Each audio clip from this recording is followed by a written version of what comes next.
We are live. We are live. Welcome to College Footballs. Peek around the corner with your host, Greg Flugar. We cover everything in college football because we love everything in college football. And if you do as well, please subscribe to our channel. Hit the subscribe button. Smash the like button if you like our content. Share the video with your family and your friends. If you want to support this Rebel Outpost College Football YouTube channel that doesn't have any strings attached to anybody, if you want to support this channel through a donation, hit the $sign, make a comment, and I will get to your super chat as quick as I possibly can. Welcome into the studio that sits on the corner of Keith Jackson Parkway and Kurt Gowdy Avenue. Do not be afraid, PATC community. Do not be afraid to be a legend in the chat room with your comments and with your phone calls later in the show. Holy smokes. No drum solo. No drum solo, but, sometime during the live show today or later on today, we might have to do an impromptu drum solo. We might have to start it all over again, and we're waiting for, who knows? Who knows when it's going to drop, but there's a lot of things percolating in college football in the courts, Mecklenburg, Pickens, and Leon County. today there was proceedings going on in Mecklenburg County, and Judge Bledsoe is going to make a ruling on that next week. We'll go through a little bit of that. The Athletic had a great article today talking about the existential crisis, basically when it comes to the ACC. What is going on in these court cases? It is the race to the finish line. It's the race to judgment between Florida State and the ACC when it comes to Leon County versus Mecklenburg County. And you notice that today on what Florida State lawyers were arguing for a stay on discovery while their appeal process goes on in the Supreme Court in the state of North Carolina. And the ACC lawyers, they want to get this thing going. They want the discovery process to begin. Judge Bledsoe will make his ruling next week. In Pickens County, we got a couple things. I believe we are waiting on a couple different things. Correct me if I'm wrong, but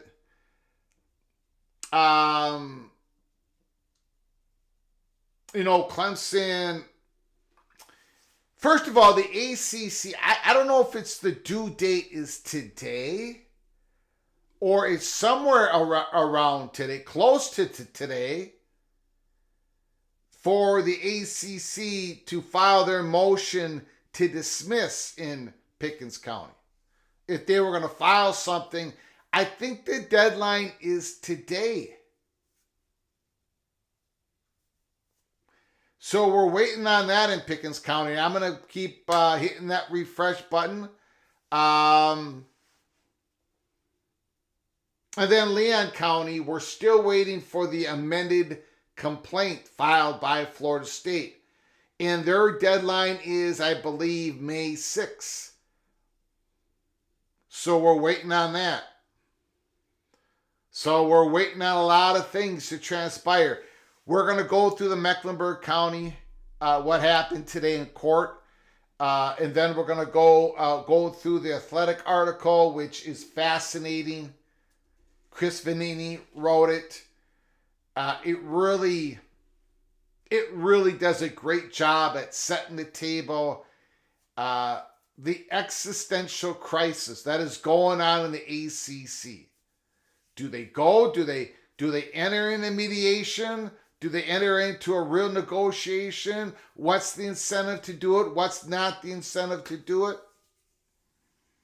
I thought it was very important to go through that article this morning or during lunchtime, because we're going to be getting a lot of action here in the courts. There's been a little bit of a dead period. We're going to be getting some action now, and I think it would be wise for us to set the table once again, so everybody is knowing what is at stake here in the springtime, going into the summertime, as we approach August 15th, which is the deadline in ACC bylaws for a school to file an official notice of withdrawal.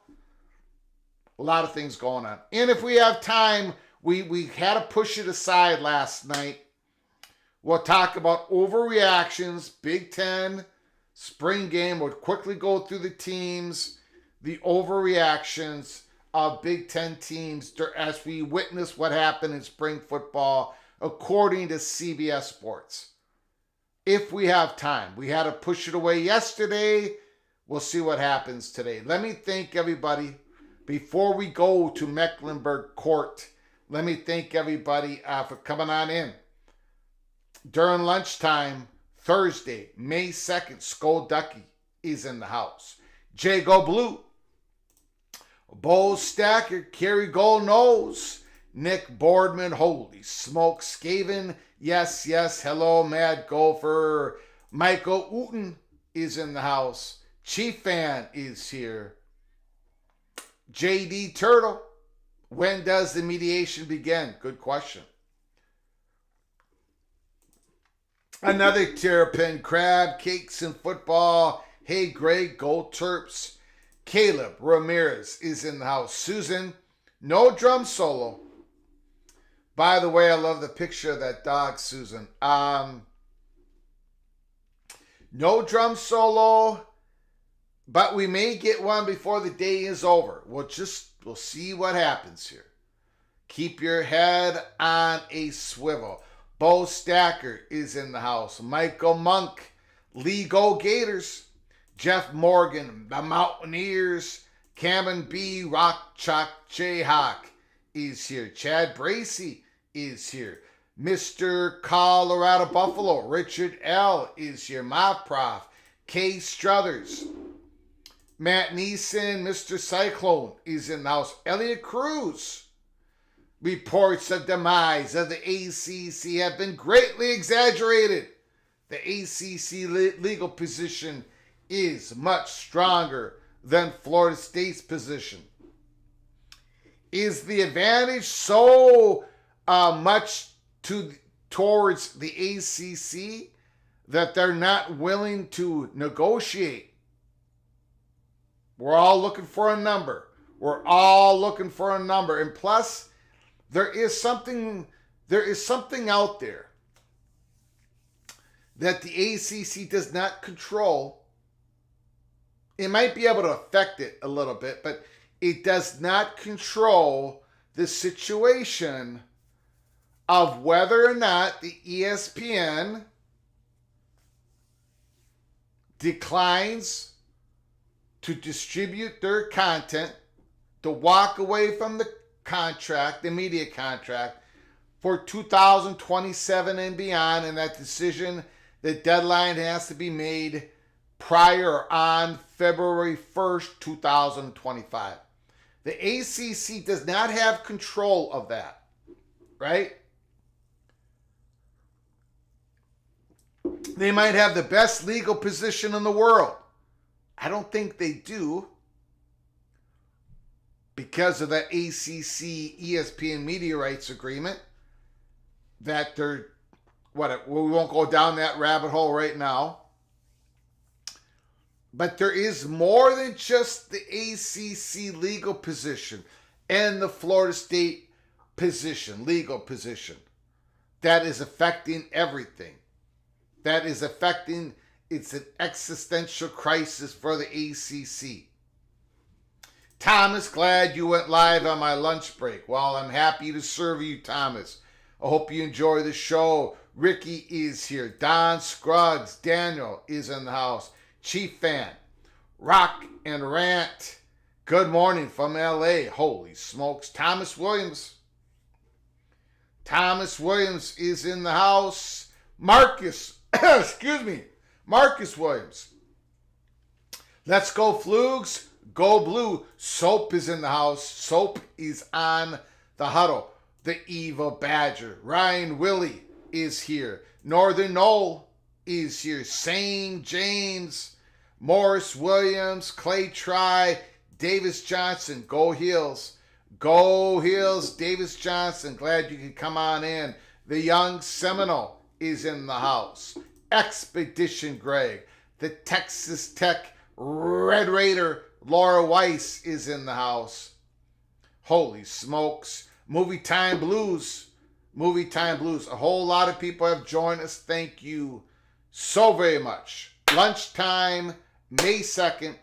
Remember, I see a lot of new names, and that is great. Make sure you subscribe to our channel and have those notifications turned on. We came live at lunchtime today. I could have gone live during breakfast.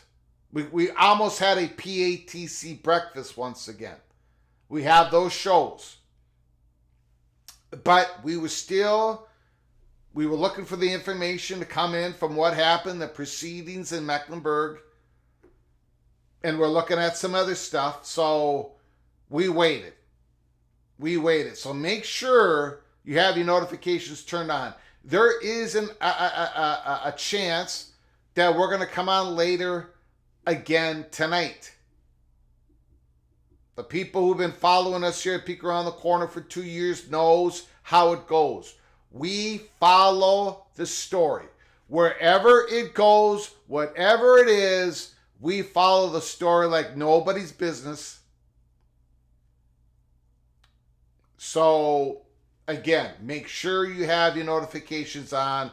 Follow us at Flug Empire on X, formerly known as Twitter. Two King Slots is in the house. Dan Miter is in the house. Nick Snyder is also here. Jan is also here. Holy smokes. Okay, here we go. To begin, let's see here. Last word on college football was updating what was preceding going on in Mecklenburg court. So we're going to go through the tweets here. Excuse me.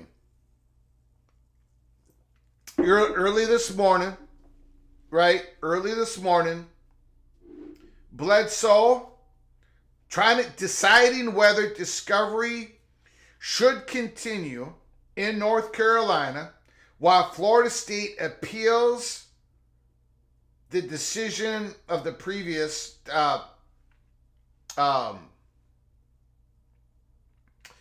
judgment. So this is a case of, last word on college football. Per our sourcing, the files in the matter of Clemson versus ACC will be unsealed as soon as today in Pickens County. There still will be redaction sections, but the entirety of the filings by both sides have been sealed up to now. Again, this was earlier today. Doug Rohan wasn't in the courts. Expedition Greg.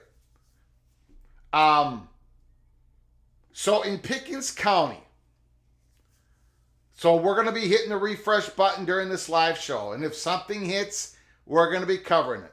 Couple things in Pickens County. One, possibly, according to sourcing that last word on college football has, the files that matter in the Clemson and ACC will be unsealed as soon as today. So it could happen today.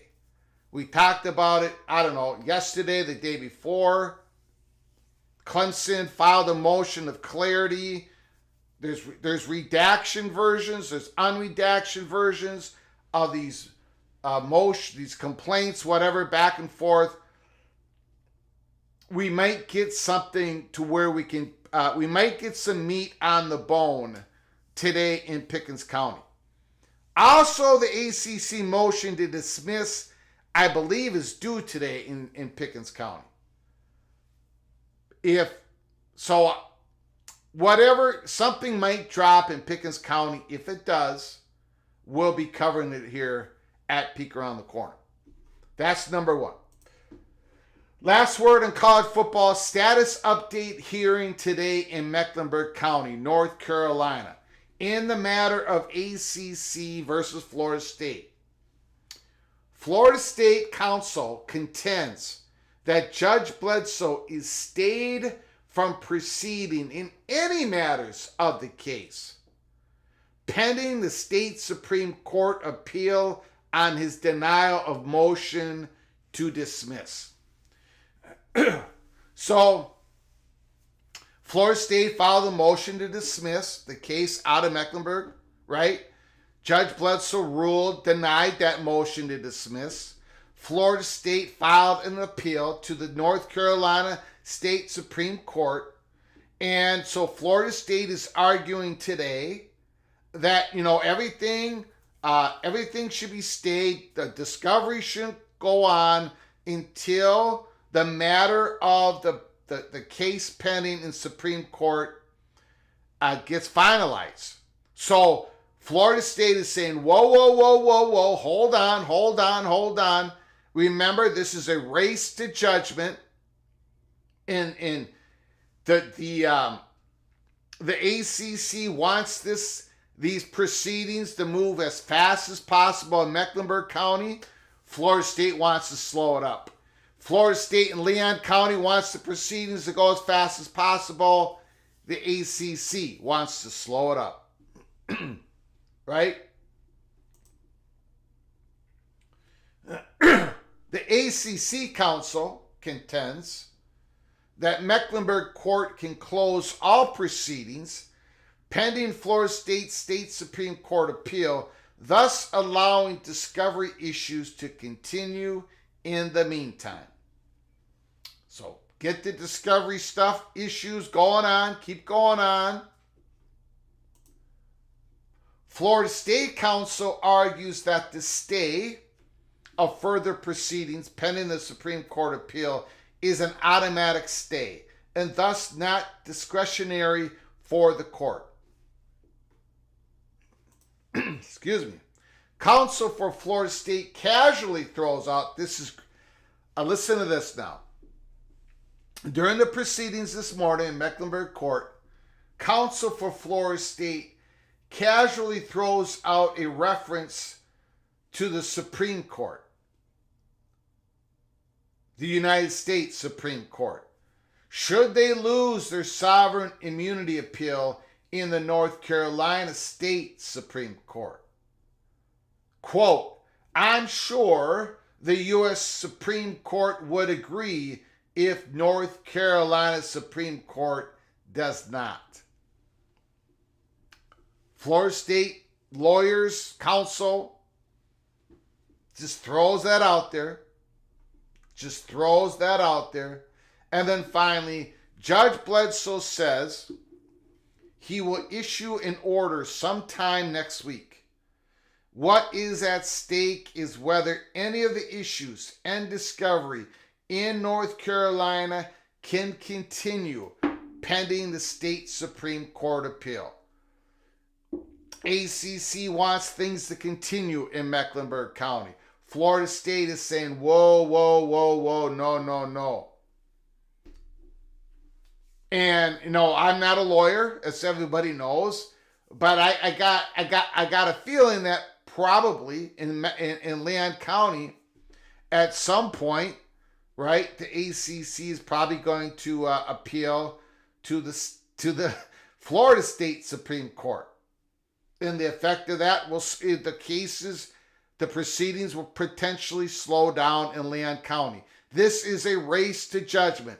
And whoever gets the lead in race to judgment in Mecklenburg County versus Leon County, that side is going to have leverage when talking about mediation, negotiations, right? All very important.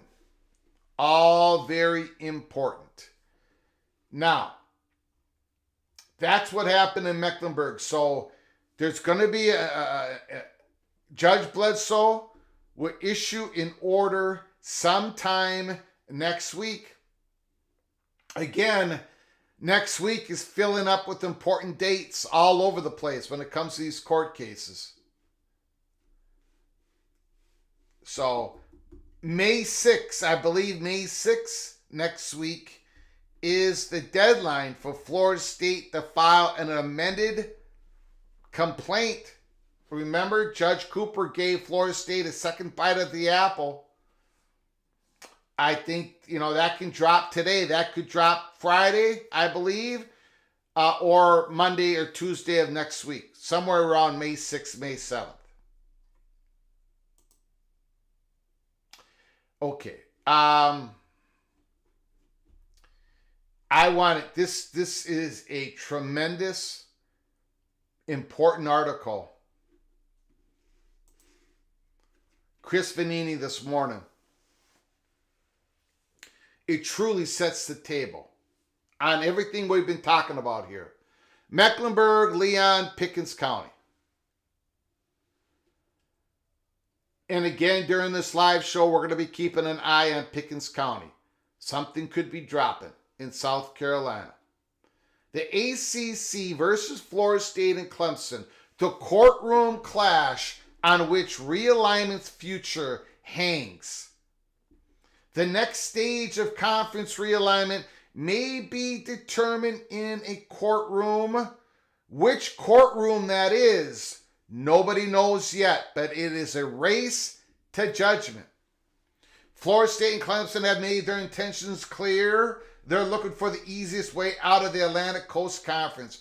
Both have filed legal challenges against the ACC in hopes of getting out of the grant of rights agreement that binds the schools to the league through their television rights into 2036.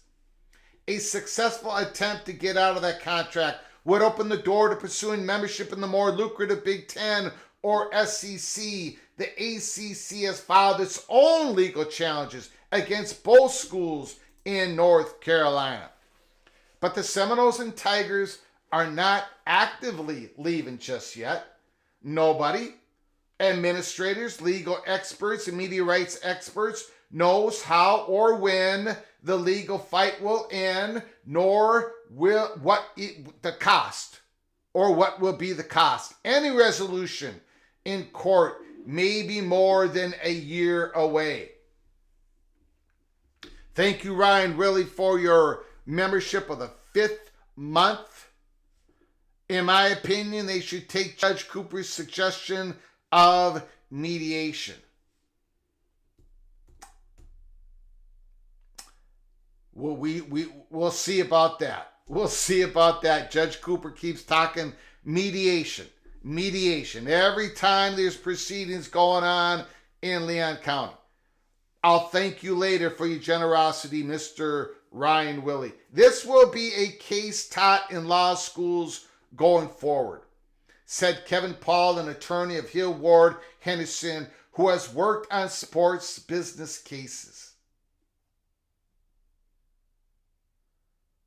This will be a case taught in law schools going forward. This is how impactful all of what we're witnessing here in Mecklenburg County, Leon County, Pickens County.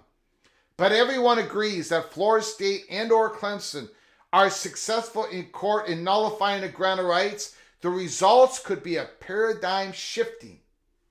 The fallout could tear apart the ACC, accelerate realignment, no question about that, and possibly bring about a true Super League, which we don't think is really a possibility into a few more years down the road here at Peek Around the Corner, regardless of what happens in the courts. That creates a jailbreak, said media consultant Patrick Crakes, a former Fox Sports vice president, and suddenly everybody can do what they want. Now I'm just going to put this in here. Nullifying the grant of rights, could this nullify everybody's grant of rights or just the ACC? Because how that media rights agreement is written between the ACC and ESPN, and that is tied to the grant of rights, or that is what Clemson and Florida State is arguing. Now, when we're talking about this jailbreak, is this an ACC implosion, uncontrolled jailbreak, or is this a jailbreak for everything and everybody?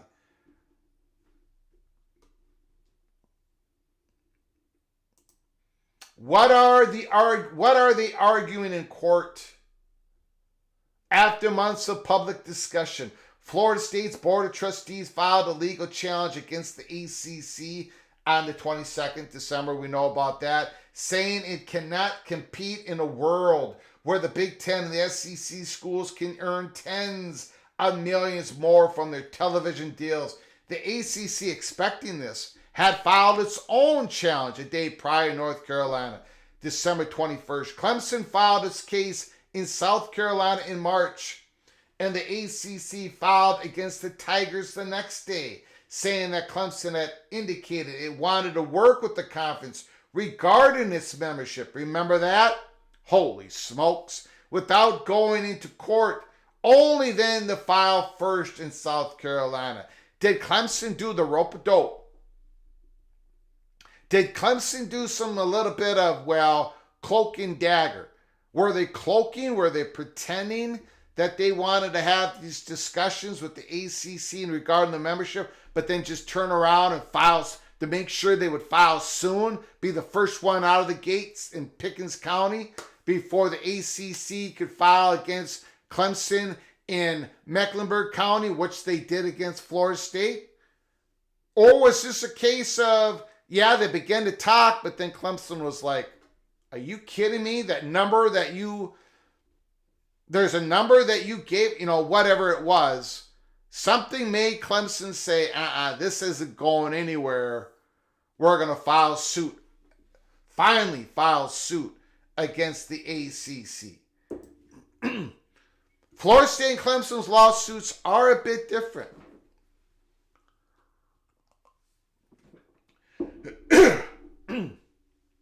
Florida State and Clemson's lawsuits are a bit different. The Seminoles filing asks a Florida court to determine whether the ACC granted rights and exit fees are legally enforceable at all. It needs an answer to determine whether Florida State can be withdrawn from the ACC before the damage to Florida State becomes even more irreversible. The initial filing read. Florida State argues that the ACC mishandled and misrepresented its contract extension with ESPN in 2016 and launch of the ACC network, saying the ACC told its members that ESPN had issued an ultimatum to extend the granted rights from 27 to 36, or else ESPN would do no further rights agreements with the league. The Florida State filing also revealed for the first time that the current ACC ESPN agreement is actually only guaranteed until 2027. If it's only guaranteed to 2027, how can a legally binding grant of rights how can the ACC control Florida State's media rights beyond 2027 when the media agreement is only guaranteed to 2027? For the first time that the current ACC ESPN agreement is actually only guaranteed into 2027. This is the first time we heard this. On December 22nd, when the Florida State Board of Trustees set out that nuclear bomb, when they were telling everybody, when they voted on it, when they were about to file against the ACC. And that ESPN had to decide by 2021 whether to extend it into 2036. FSU claims Commissioner Jim Phillips extended that deadline for ESPN to February 2025 without approval from 2/3 of the league's membership. And you know what? I do not, in any of the filings from the ACC, I do not remember the ACC pushing back on this out clause that ESPN has for 2027. They haven't said that's not untrue. I don't remember any arguments that the ACC has made in regards to Jim Phillips not getting 2/3 of the vote. I believe their argument is he doesn't have to have 2/3 of the vote. But it sounds like they definitely did not have a vote. ACC is not pushing it back against Florida State's argument in that particular case. Florida State's argument is that the financial mismanagement of extending a deal that now lags so far behind those of the SEC and the Big Ten should be a reason to nullify the grant of rights. See, Florida State is coming at this from all different angles. Clemson, a little bit more simple.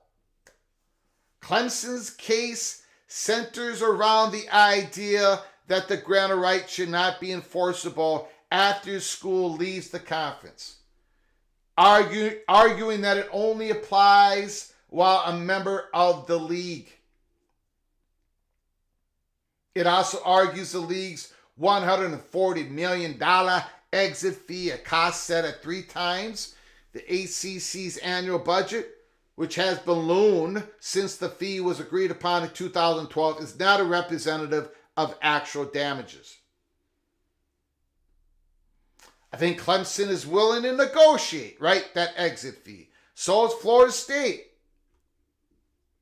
Clemson's main argument is, and we've gone through this before, if you're new to the show, Clemson's argument is that the grant of rights is limited in scope, very limited in scope, because of what it says in the ACC ESPN agreement.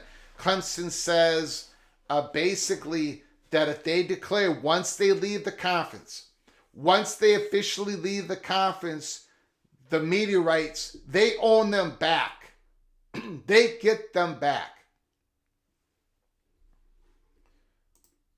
The ACC's actions interfere with Clemson's free exercise of its rights and are fatally detrimental to Clemson's efforts to ensure that its athletic programs can continue to compete at the highest level, which is important to Clemson even beyond athletics, the school's filing read. Clemson argued that they can't have meaningful discussions with other conferences, and they can't. Third-party talks, sure.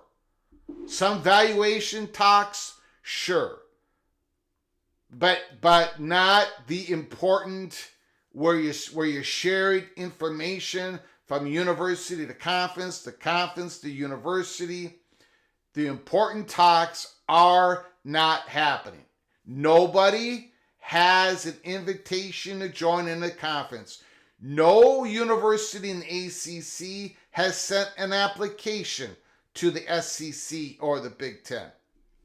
All those reports, people saying that it's erroneous, it's not accurate.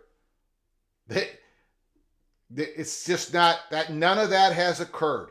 Now, has Clemson received some information, positive information on their valuation if they would have the opportunity to join the Big Ten and the SEC? Yes. Same thing with Florida State. The ACC's argument is an obvious one.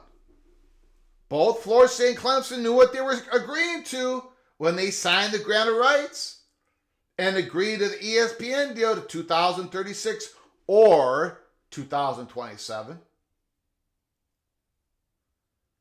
The ACC included in an exhibit in its filing copies of the grant of rights signed by the school presidents that plainly state that acknowledgement. On the front page of its North Carolina filing against Clemson, the ACC even quoted Clemson's president, Jim Clements, praising the ESPN deal in 2016. Each university has benefited from this agreement, receiving millions of dollars in revenue, and neither Florida State nor any other institution has ever challenged its legitimacy. Phillips and ACC board chair Jim Ryan said in a December statement.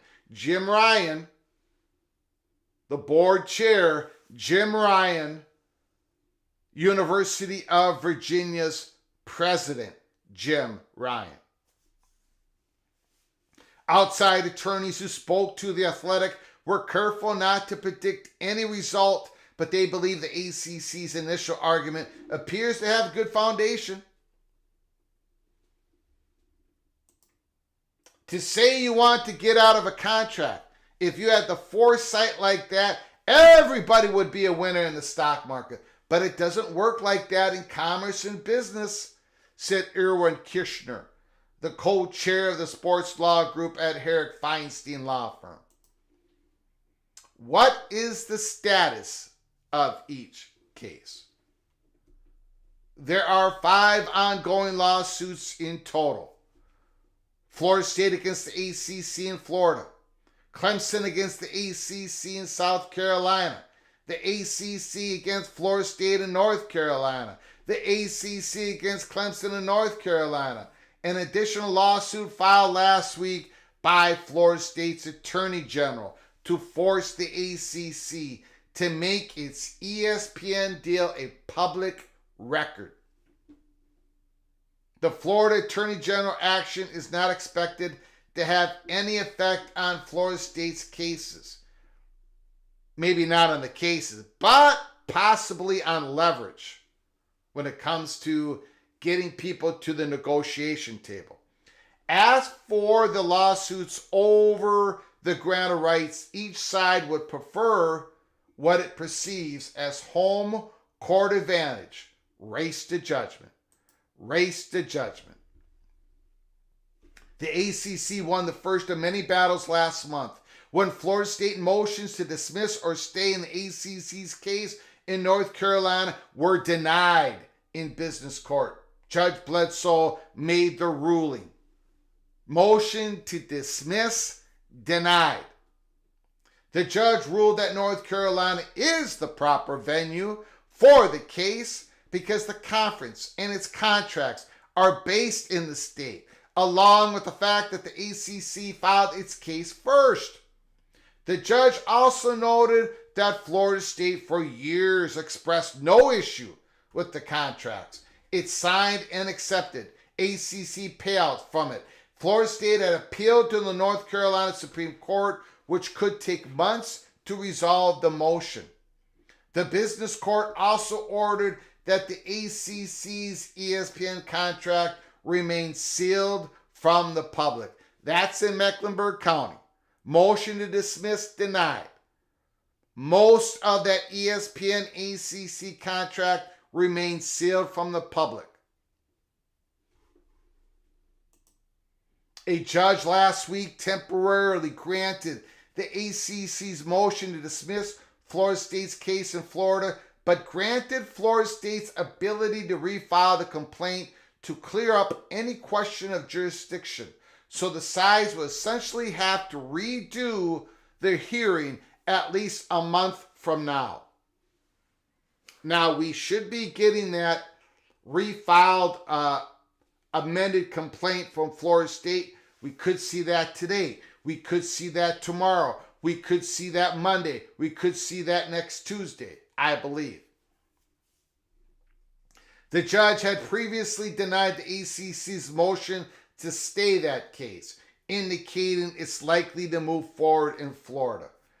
The ACC Clemson lawsuits, meanwhile, haven't had any notable action yet. However, that could change today. We're keeping an eye on Pickens County. ACC's motion to dismiss could be logged in today. So we're just going to keep an eye on Pickens County. The action, a lot of things that have been filed have been sealed up. Some of it might be unsealed. So Pickens County, we think action is going to pick up in South Carolina here soon. What are the possible results? What happens if the cases continue to move forward in 2 or 3 different states? It's sort of uncertain territory, Paul said. Again, Chris Vanini, The Athletic, this morning. One scenario could be that one court decides not to issue a ruling and lets the similar case in another state resolve itself first. That happened in 2013. ACC in Maryland, right? Sued each other over the Terps' departure, and Maryland court let the case play out in North Carolina. The Maryland State Court acquiesced to the state of North Carolina. Thus far, the judges of North Carolina and Florida haven't indicated that they'll do that. So far, Bledsoe and Judge Cooper have not really given any indication that they're willing to acquiesce to the other state court. There's also the possibility that one court rules before the other court. And this is the race to judgment that we're talking about here at Peek Around the Corner. It's a race to judgment. Who can get through all this first? Which could create a ruling across states if a judge in the other state accepts it. Florida State's recent filing misstep in Florida court could be a timing setback for the Seminoles' hopes of securing a speedy ruling close to home. In other words, okay, they have another bite at the apple. They're filing an amended complaint, but again, they're taking a step back when it comes to the calendar. Right now, Mecklenburg is ahead of Leon County. It could change in the future, but that's where we are right now.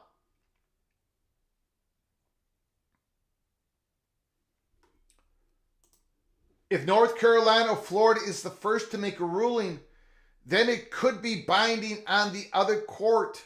It will certainly be persuasive, Paul said, but the other court could still decide to move forward.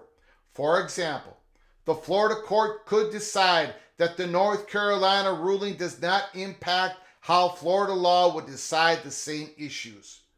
The Florida court could also disagree with North Carolina judge and decide differently. Or on a similar note, if there is a ruling in Florida and North Carolina cases, the South Carolina court in Clemson matter could still come to a different conclusion. This is another issue that the ACC has, right? It's got two state courts now. Both, even if the race to judgment, even if it wins out in Mecklenburg court, if it's the first to rule and it goes in the favor of the ACC, there's two state courts, two judges that could say, we're going to proceed. That does not impact the state of South Carolina. That ruling does not impact the state of Florida. Strength in numbers, strength in numbers. If there's another ACC school that jumps in here and files against the ACC in their own county, that makes it even more difficult for the ACC. The legal strategy for each side is to move forward in the preferred jurisdiction as soon as possible and hope to obtain the first ruling. The race to judgment, obtain the first ruling. But what happens if both cases advance through all the motions, proceedings, and appeals, and the states still have different rulings? That's unclear, the lawyer said. It often falls to the U.S. Supreme Court to settle the dispute between states, though nobody expects this battle to go that far. I don't know. The last scenario is a settlement. This is the chalk. This is the favorite. Get a number, settle this. In which the ACC and Florida State or Clemson agree on some dollar figure that would allow the schools to leave the conference and take their TV rights with them. At the end of the day, ladies and gentlemen, in the PATC community, Florida State and Clemson, if they leave the conference, they have to have their TV rights with them. If not, they're not valuable to wherever they're going. So a settlement would be a payout, and they get their own TV rights. They take them with them. In contract disputes, settlement is often the preferred resolution, especially when advancing the case involves going to discovery and airing dirty laundry in public courtrooms. The Florida judge last week ordered the ACC and Florida State to go into mediation, which is normal practice. The ACC in Maryland in 2014 settled on an exit fee that was less than what the ACC initially wanted, but the sides didn't have a contractual grant of rights back then. Florida State and Clemson technical exit from the ACC would only cost a withdrawal fee, but their value to other conferences lie in their TV rights. That's what I just got done saying. Clemson and Florida State need those TV rights. That's why all these reports of Florida State about to announce that they're leaving the conference and they're going to be an independent team in 2024. They're going to join another conference in 2024. Florida State isn't going to do anything unless they know they have their TV rights going with them. In other words, a settlement. A victory in the courts, which would take a long time, or a settlement. And buying those back from the ACC is estimated to be worth hundreds of millions of dollars in contractual damages. Florida State initially estimated the cost to leave the league and to take its TV rights at $572 million. But an attorney for Florida State said in court that it could be closer to $700 million. Florida State's annual athletic budget is around $170 million. These cases are existential. An existential for the ACC. Letting one member leave with its TV rights. Letting one member write a check. Exit fee plus damages. Letting one member leave with its TV rights would open the door for North Carolina, for Miami, and others to leave at a price that will have been determined. If I'm the ACC, I have no incentive to do that, Craig said, of a lower settlement.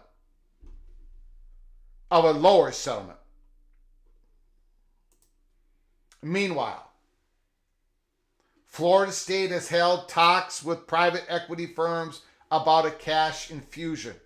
Though it is unclear exactly what a private equity partnership with a single athletic department would mean and where that additional money would be directed, any school considering paying steep league exit fees also must prepare for an impending era of paying its athletes, brought on by potential settlement in cases like House versus NCAA.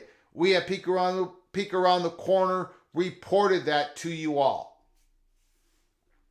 Over a week ago, we talked about it. Florida State, we have been told, Florida State Money Perch, that, the signature hasn't been signed, but there is some sort of an agreement between Florida State and a private equity firm that if Florida State pulls the trigger, if they're able to settle whatever this situation is, that they know they have everybody, it's ready to go if the opportunity rises for Florida State with the ACC. We also reported to you it wasn't just about sending a check off to pay off the damages and exit fee for the ACC. It was also a part of this other, you're going to need a bridge. Florida State is going to need a bridge. Clemson is going to need a bridge. If they don't get off scot-free, which would take a long time to do so, if they can achieve that, if they're writing a big old check, they also have to have the money infusion to be ready to compete at the highest tier of college football, to be able to pay their student athletes or football players at the highest tier, to compete at the highest tier. So we reported to you all that a little bit ago. The biggest problem with doing all this now is that the next 3 to 5 years look very complicated and disruptive, Craig said. True, but there was no way that Florida State and Clemson could delay this. They had to do it now. 3 to 5 years from now, it's too late. The risk-benefit analysis in doing it now, the benefit far outweighs the risks because the gap is only growing when it comes to money, when it comes to resources, future money, future resources. The risk-benefit, the benefit greatly outweighs the risk. So is it more of a, is there a lot of issues because there's so many things going on? Sure.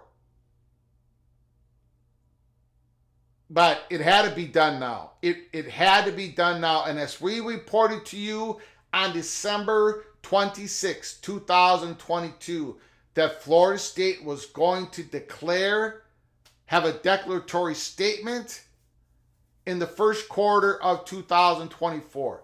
Now, it happened 9 days before the first quarter of 2024. So this has been planned by Florida State. This was not an impulsive decision.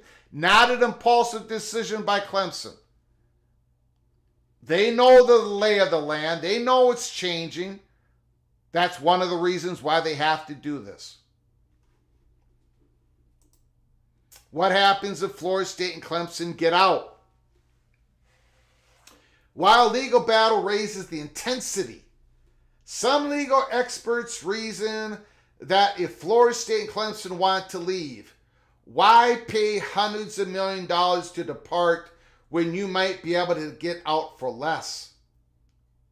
Exactly. This is the risk-benefit analysis. My grandmother used to say, what you don't ask for, you don't get, Kirshner said. It's worth a try. You hire creative lawyers and you try to do it. Clemson and Florida State are committed. They are committed. They're going to be out of the conference. They're going to be out of the ACC in 3 years from now. They are. They're gone. They're gone. They're gone. They're gone. The question is how much are they going to pay? They're trying to gain leverage. They're trying to create a mystery. They're trying to create uncertainty with the ACC. The whole situation and where the grant of rights really only goes to 2027, you can make that argument because ESPN can walk away from the media deal for 2027 and beyond. I mean, this is about creating leverage. This is about lowering the number that you have to pay out. Ross Dellinger, Brett McMurphy, they have said these Clemson, North Carolina, Florida State, they're gone in 3 years. This is about the money. This is about the settlement. So again, Florida State and Clemson are spending some money on lawyers, sure. But it's going to be well worth it if they can cut the payment down from $500 million down to $300 million or down to $250 or $240 or $200. It's all worth it. The benefit greatly outweighs the risks because if they don't do this, then their ability to compete at the highest level of college football and some other sports and college sports is going to die by 1,000 paper cuts. Their margin of error to be able to compete at the highest level shrinks immensely. Again, what exactly is the risk for Florida State and Clemson to do this? Now, they've done it in different ways, right? Florida State has had no issues by digging in on ESPN. Clemson has not dug in at ESPN. So they are handling the potential relationship with ESPN differently during these filings, during these pleadings. back to the article. We're almost done with the article. We'll get to your phone calls. The ACC might dispute that argument, and the legal fees are beginning to pile up. Still, Florida State and Clemson seem likely to leave at some point, based on their legal actions, even if it costs an exorbitant amount. And I cannot say that enough. The chatter, what we hear, they're gone. They're gone. At some point, they're going to file a notice of withdrawal, and they're going to have the money ready to pay off, and they're gone. It's just a matter of what the amount is. Schools that express their desire to get out of conference usually follow through.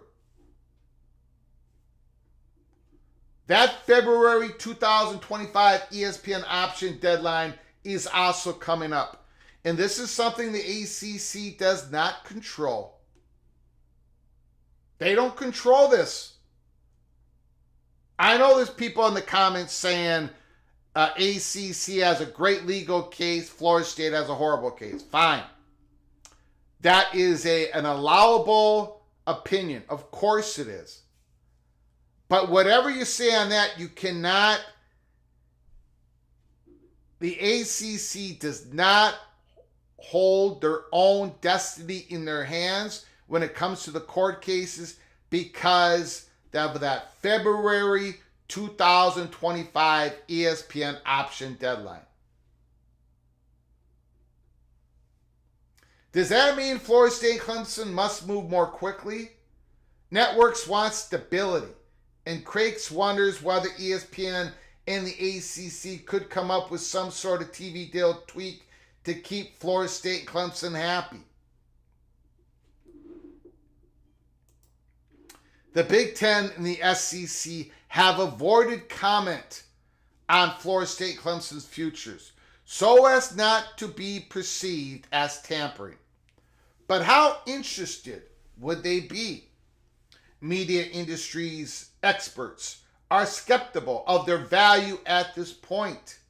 Some believe North Carolina could draw more interest from the Big Ten or SEC because of their academic reputation and its position in a state where neither conference has a member. True. We have reported that here at Peek Around the Corner. North Carolina is SEC's number one target. North Carolina is the Big Ten's number one target if you do not include Notre Dame in this discussion. We've also reported here at Peek Around the Corner months and months and months ago in very detailed fashion that the Board of Trustees leans SEC in North Carolina. The Board of Governors who've stripped the power from the Board of Trustees in North Carolina would also presumably lean SEC. We have told you North Carolina money perch leans SEC. There's a couple exceptions in there. We know them by name. But overall, it's lean SEC, North Carolina, Chapel Hill. And you've all been told by national reporters that North Carolina would be the number one target. Pete Thamel has said it. Paul Feinbaum has said it. Kirk Herbstreit kind of said it.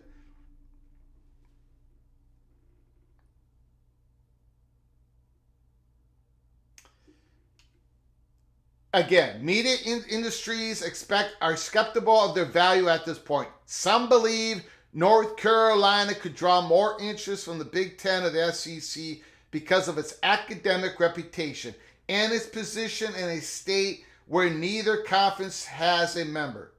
A recent UNC system governance change could make a conference move more difficult for the Tar Heels. And we've gone over that like nobody's business, right? Don't have to go through that on this live show. But again, there is frustration, and that is why the money perch in North Carolina is starting to galvanize, starting to coordinate, starting to push back.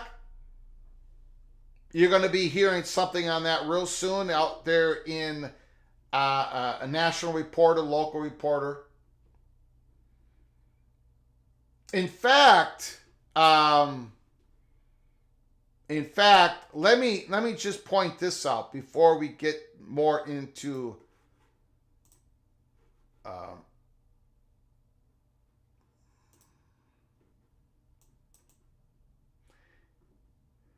Justin Lucas, friend of the program, says there is a new bill, HB 965.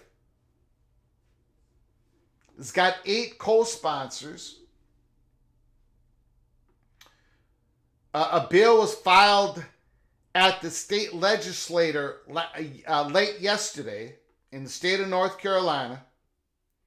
HB 965 would force UNC Chapel Hill, North Carolina State, UNC Charlotte, East Carolina, and Appalachian State to play each other. Under the provisions of the bill, each school would have to play each university listed at least once through a 6-year cycle in football, men's basketball, women's basketball. It appropriates $1 million to educate the Board of Governors, the universities, and the public about the requirement. So you got the Board of Governors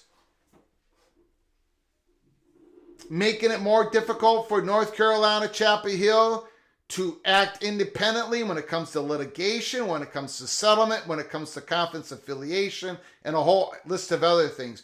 You have a bill, now it's not passed, it was just filed yesterday, state legislature, where they're again trying to put a little bit of these handcuffs.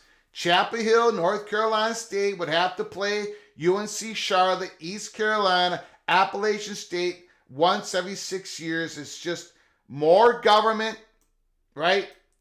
Making sure, looking out for all the universities. You can understand. And some of that is good. I'm not, but I'm just saying, you can understand why UNC Chapel Hill money perch is starting to galvanize, starting to coordinate. They want their voices heard because everybody else has been able to speak. Board of Governors have stripped powers from the Board of Trustees at UNC. Okay. The new Big Ten, back to the article. We're almost done with the article. New Big Ten members, Oregon and Washington, will only get 50% shares on arrival. 50% of the media money going to Oregon and Washington. One reason the SEC hasn't moved to 9 conference games is that ESPN has not indicated it will pay for more games. We've talked about that at Peek Around the Corner. Simply put, the broadcasters are running out of financial space, especially with the NBA and other media rights now up for grabs in an unstable market. The Big Ten and the SEC don't need anybody, Craig said. It comes back to, what does the pay TV distributor view as an additive or not additive? Finally, in the article, but Florida State and Clemson believe they have to try. They're the only national championship contending football programs in the ACC, each winning at least one title since 2013. They feel they cannot fall so far behind financially compared to the SEC and the Big Ten and still hope to contend at that level, especially in a potential future where schools pay players television money, and that is coming around the tracks, coming around the bend real soon. So, let me get to your comments. I'll open up the phone lines. Holy smokes. First of all, I want to thank Ryan Willie for becoming a member. I appreciate it. Once again, Ryan Willie, a member for 5 months. In my opinion, they should take Judge Cooper's suggestion of mediation. Alrighty, thank you, Ryan. I do appreciate you are hereby officially knighted, Cloak and Dagger, once again. I appreciate your generosity to the channel, Mr. Ryan Willie.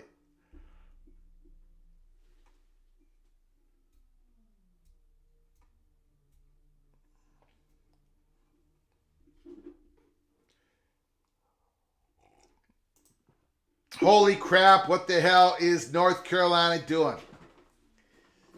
You understand now. There is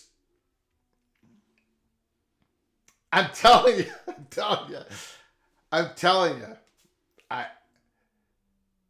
You can understand this, right? I mean, you got to look at everybody's perspective on this.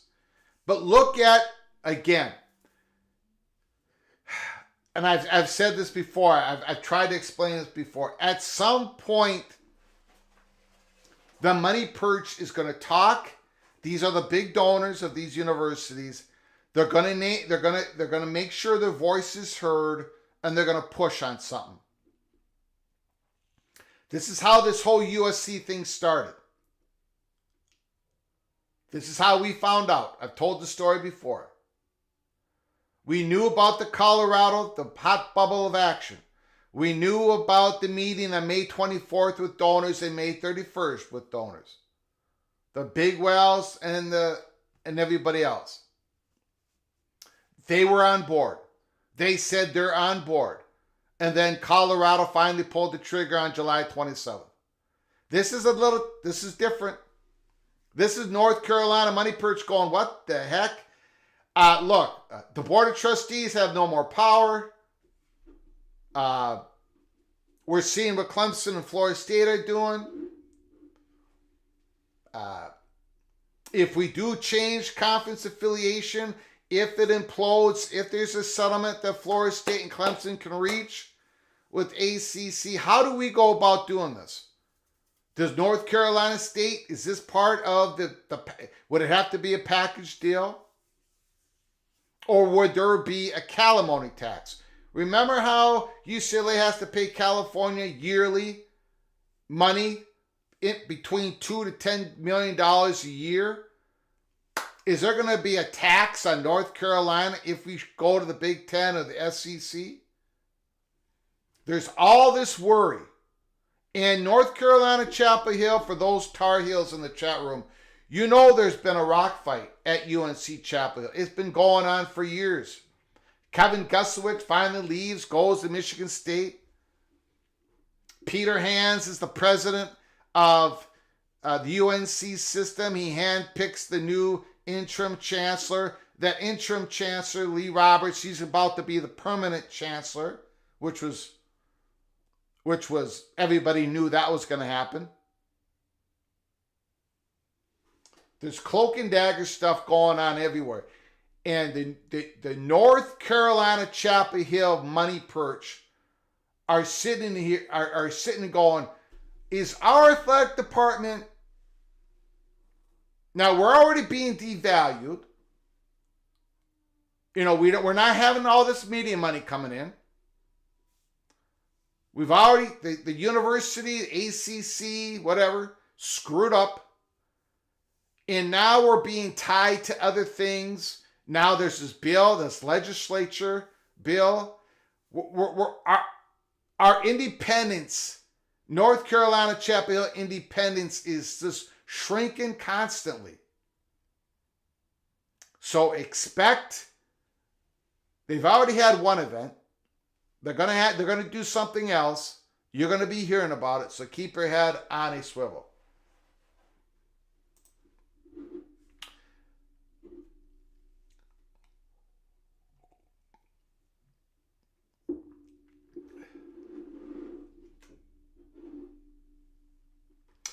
For all the talk, Elliot Cruz, I appreciate you being in the chat. For all the talk about highest level football, always will be 10 to 20 schools with realistic chance to win the championship. The rest are playing for winning seasons. True.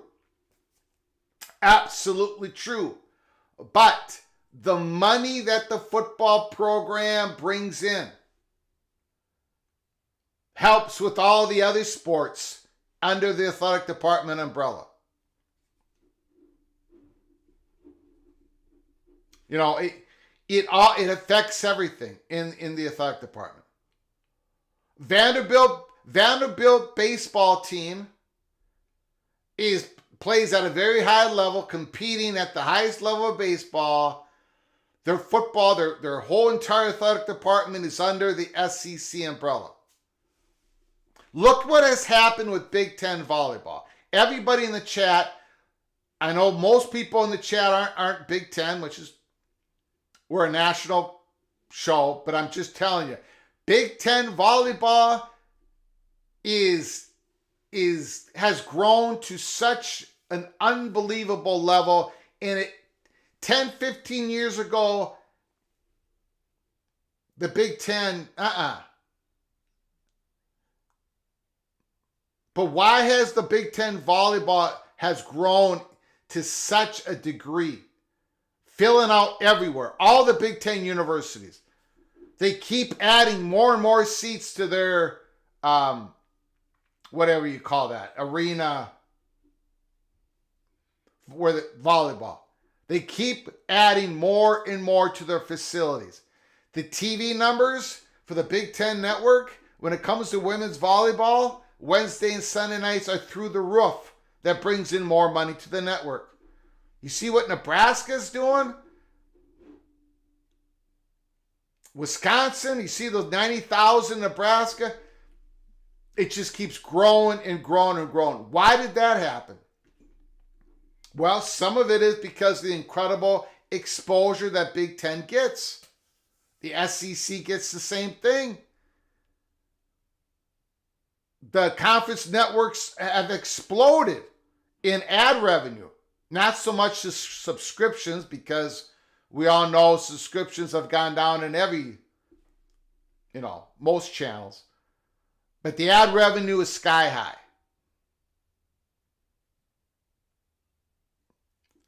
Big Ten volleyball is a prime example of, so if you're looking at North Carolina, if the argument's about North Carolina football is never going to be, okay, maybe they won't compete for national championship in the next 30 years. But there are other sports. The basketball program's going to be affected what happens is the money perch don't want to double, triple dip into their pockets to try to close the gap with these other Big Ten and SEC schools, maintaining the level of their NIL investment. They can't do it all. They can't keep up with this big money advantage that the SEC and the Big Ten have. This is why USC called the Big Ten. This is why when the money perch at USC leaked it to Big Ten money perch, and they gave me the story and we broke it. This is because USC the money perch literally went up to Mike Bohn's office, knocked down the door and said, we cannot build these big collectives while at the same time bridge the money gap with the SEC and the Big Ten in media dollars.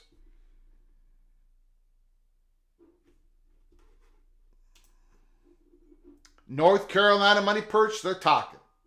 They're galvanizing. That story is going to come out.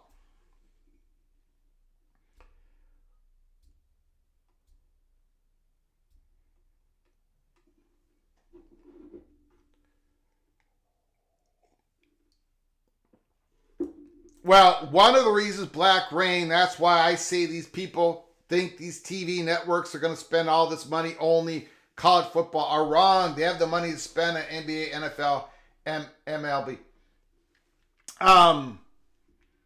The NBA, this thing's been sitting out there, right? This NBA, this feeding frenzy now for NBA. People are looking at this situation going, see how much money the NBA is getting?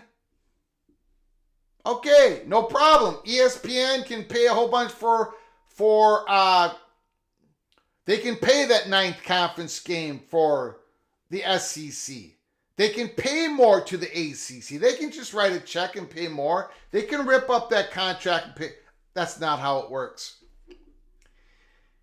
The reason why the NBA is getting more money because there's a feeding frenzy. There is more than one network battling over those rights. Right? ESPN got a chunk full of it. Call it tier one. Go ahead and call it tier one of NBA. They're getting the championship finals every year in the contract, or almost every year. Amazon got another chunk. Amazon could be getting some playoff content and some conference final content, according to the latest reports. Amazon writing a big old check. Now you have this battle between TNT, who has held NBA content for years and years and years, versus NBC, who used to have NBA content. NBC has made a huge bid, $2.5 billion.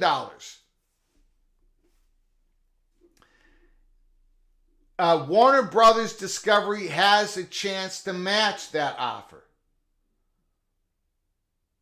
If they match it, they probably keep it. If they don't, they lose it, and it's going to crush Warner Brothers Discovery. It's going to hurt TNT. It's going to hurt TBS.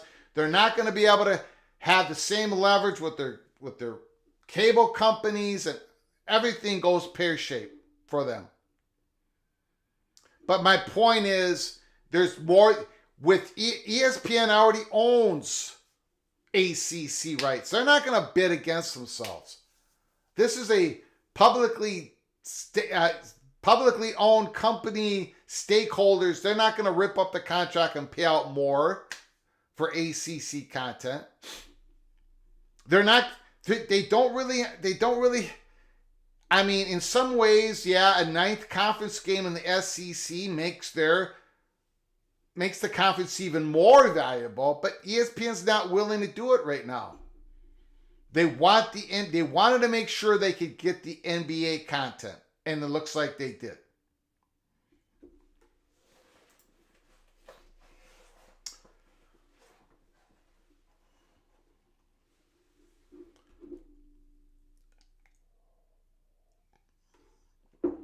We've gone over that, Chad Bracey, in Mecklenburg County.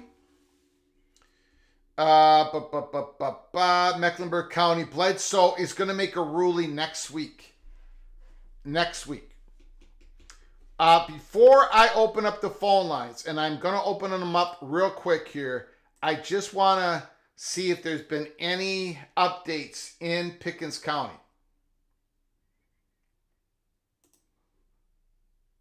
Yes, there has been an update in Pickens County.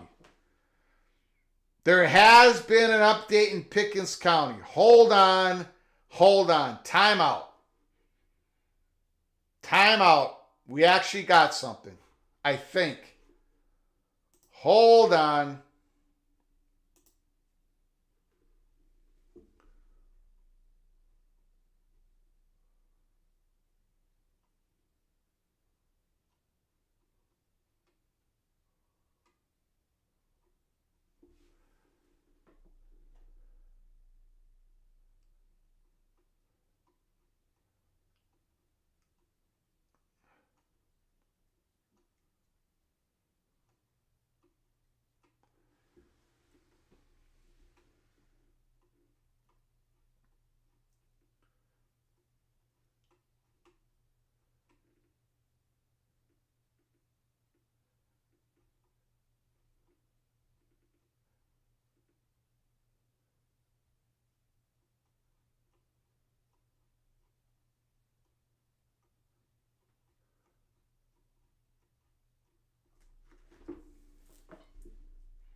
Um,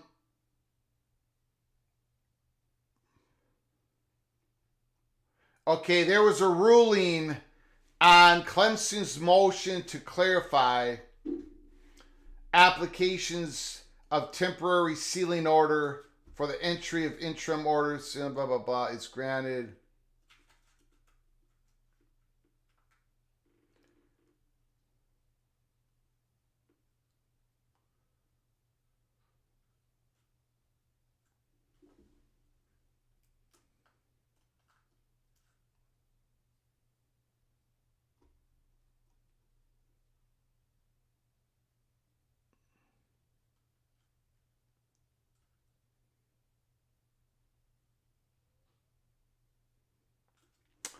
Okay, it really isn't much of anything, to be honest with you. It's basically status quo. The judge in Pickens County is has ordered that the redacted version of Clemson's original complaint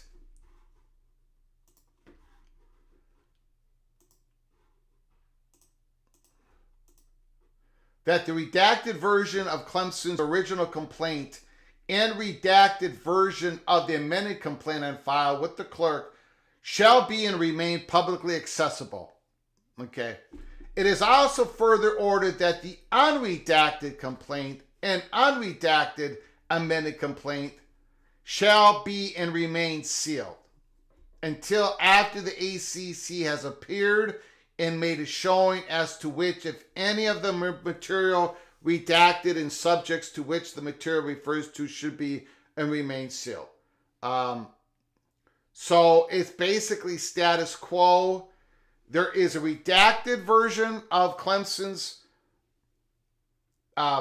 motion, in redacted and unredacted. And the ACC needs to look at the redacted and, I believe tell the court, okay, this is all good, or some of this still needs to be redacted.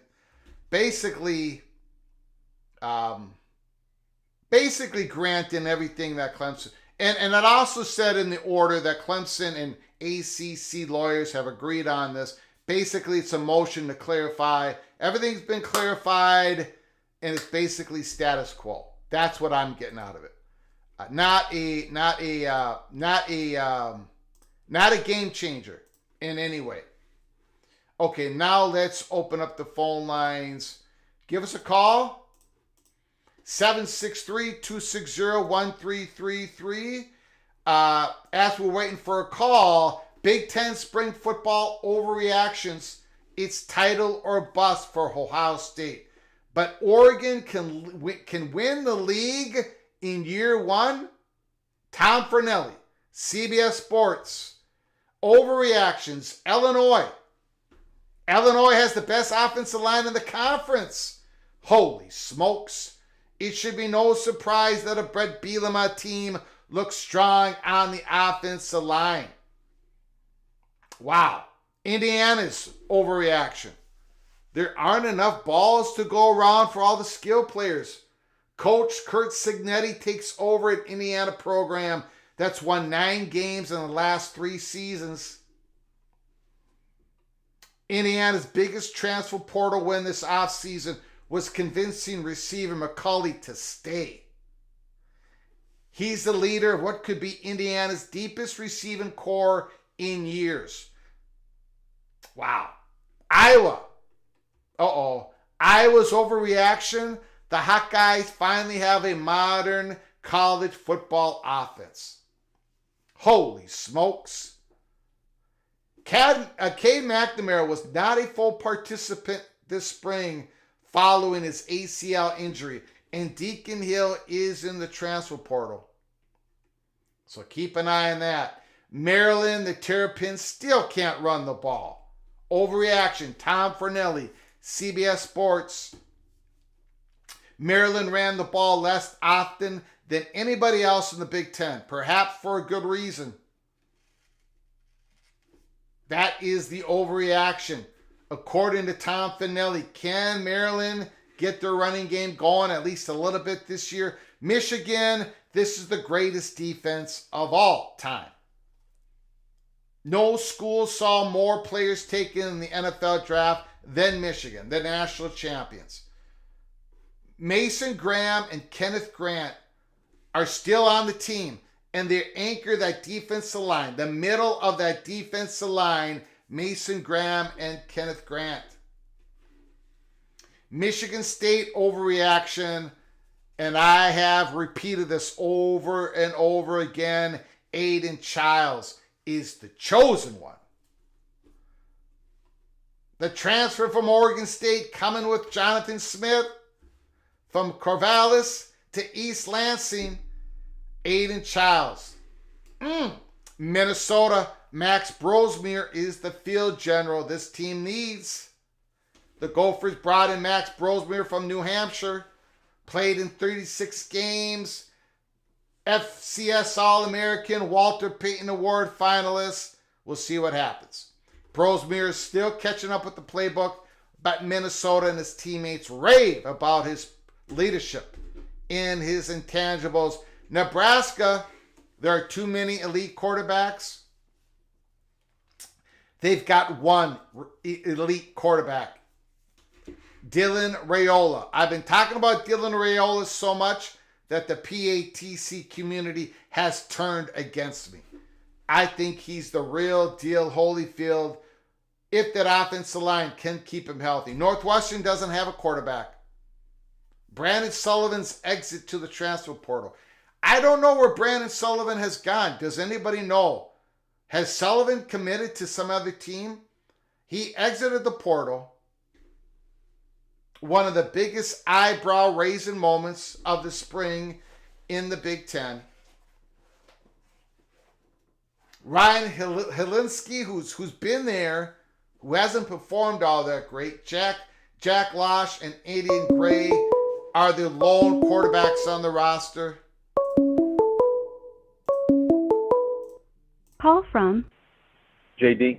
JD, the floor is yours, Mr. Seminole. How you doing, sir? I'm doing just fine, sir. How about yourself? Doing good, doing good. Lunchtime, PATC, May 2nd. Well, I'm eager for more news, but I'm understanding why we're not getting it. You know, it's May's going to be I think May's going to be a procedural month. I mean, maybe that's not the right way to phrase it, but it's going to be a lot of this going on. You know, but we'll see. We'll see for sure. I'm calling in not to rant against you. I see these articles being written by regional and national columnists, and there's so much deference to the ACC and the claims made by the ACC. And I understand, even though I'm an FSU fan, I'll call a spade a spade. You know, if one of the opinions I have ends up not being correct, well, I was just wrong, and that's okay. Or a claim that FSU is making. If it's just wrong, it's wrong. But I'm going by track record. During this process, the ACC claims that the contract went to 2036. Well, it turns out that's not true.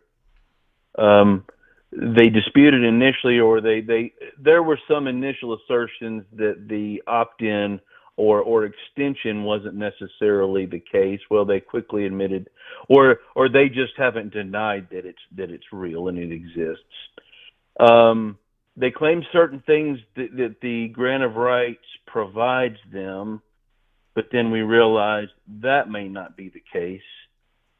Through all of this, you know, we really haven't gotten into the meat of the FSU allegations. The only thing that's really out in public view, for the most part, we don't have access to the contract yet, the ACC-ESPN contract for public view. But the framework of their arguments, there's more evidence substantially, and this is my opinion, in the FSU camp than there is the ACC. The ACC, there's lack of performance. There's other issues. There even could, once we get into further aspects of the case. There could be issues of consideration. And then the argument everybody keeps going back to is, well, the contract says, again, you and I have talked about the contract. The actual contract is between the ACC and ESPN. Can the grant of rights be considered a contract? Well, it's an assignment of rights. It's an agreement, is what it is. But it has to be bound by something else, which is a contract.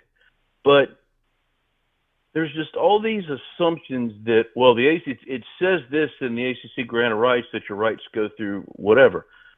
You know, people identify as everything these days. I identify as a broken record, okay? Because I'm repeating myself again. It doesn't matter what the ACC says if it's not legal. What they're claiming might not be legal, and that's the point of the case. And I just see these articles, and it's like the reporters, they're not even listening. They're not even paying attention. And I understand they have to come in from an unbiased perspective. I don't think that they do. And that bothers me a little bit. Bothers me a lot.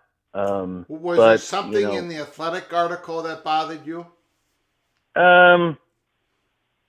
They avoid certain things, certain allegations. Now, granted, I was in a bad area, and so I missed out on part of it. So there might have been more. But when they keep referencing these lawyers, and these lawyers say, "Well, you agreed to this and that and that," I'm going to be honest with you. I think a lot of the lawyers that they're consulting, they don't have as much a grasp about the whole circumstance any more than members of this of your community. Mm-hmm. I think you have a better grasp of the legal case than even some of the people that report on it.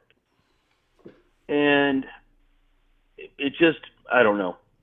It doesn't make me mad, but it's just, whenever sometimes I'll start reading an article or I'll listen to someone reporting on it, I roll my eyes because it's like you haven't even been paying attention, or you don't even take into consideration, or you just completely discount FSU and Clemson's arguments. And you take there's just a lot of deference made to the ACC.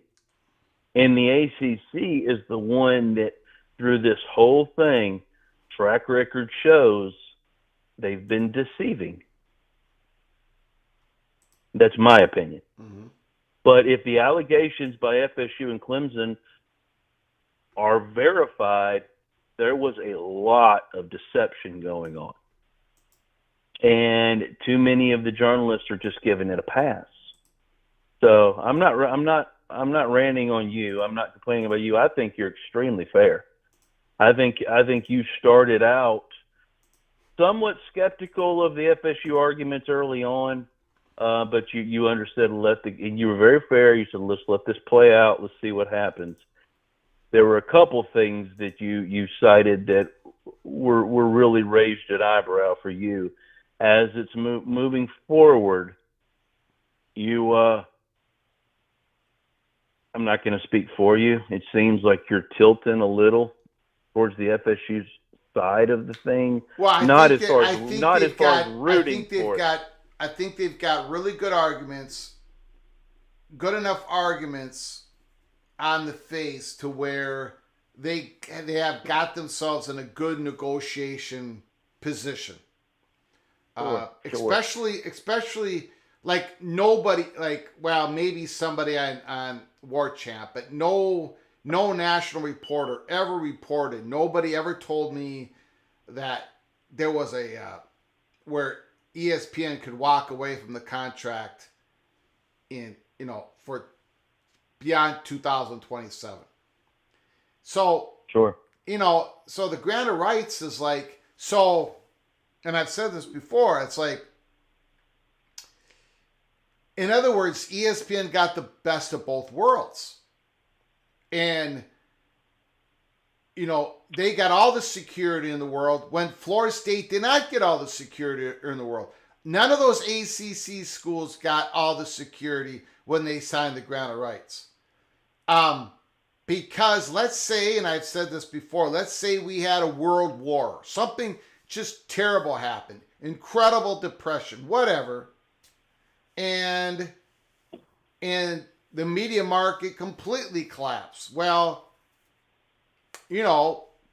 those ACC schools signed on the dotted line that this contract would go out to 2036, and now suddenly ESPN can say, no, we're walking out in 2027. Well, then, if that's the case, if ESPN they can get out of it if the deal isn't good enough for them, but yet Florida State, if they get out, they have to pay damages all the way to 2036. It doesn't make logical sense to me. Well, it's not even a legal. Yeah. It's not legal. I mean, you can't be bound to an agreement where you receive no consideration. Yeah. It doesn't matter what the yeah. The language in, and I didn't do a good enough job in some of our previous conversations. Some of the language, explaining myself, some of the language in the grant of rights is scare tactics, is what it is. It's to scare your universities or scare those to stay in compliance and not challenge the grant of rights, versus whether or not the grant of rights actually can legally have those obligations. In other words, have those protections. Just because I say it goes to 2036 doesn't make it so. You have to receive something in financially. If FSU is offering a work product to the ACC and they receive nothing in return, the courts won't let that stand. It's not legal. So your claims that you would hold their rights to 2036 when they aren't bound by a contract, it isn't legal. It's not. And the ACC's, grand plan is to extend, and I guess try to wear FSU down so that they'll just pay a bunch of extra money to get out, which they may end up doing. I go back and forth. I don't know, and I'm not going to even go into what some of the insiders are saying, because it's gotten kind of quiet as far as talk, but they're almost basically all of them are saying the same thing, as far as where we stand, where we're going, and they haven't really elaborated on the exact time frame, but they used to have lots of differing opinions. There's just not much of that these days, and they're all almost in lockstep with each other. So that's encouraging for us to know. Yeah. But yes, sir.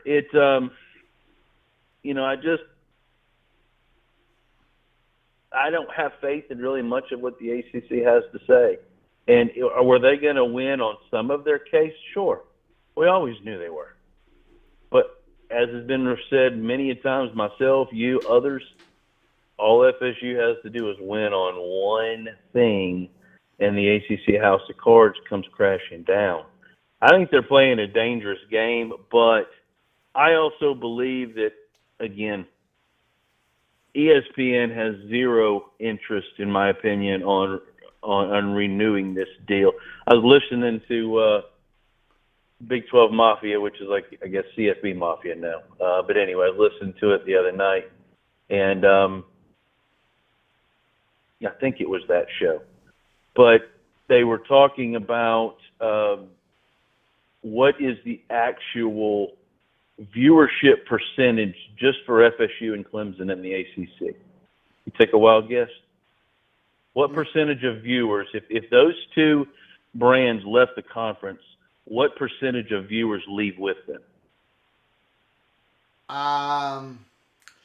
That's kind of I don't know. I would guess 40%, but it's at least 35%. Okay, but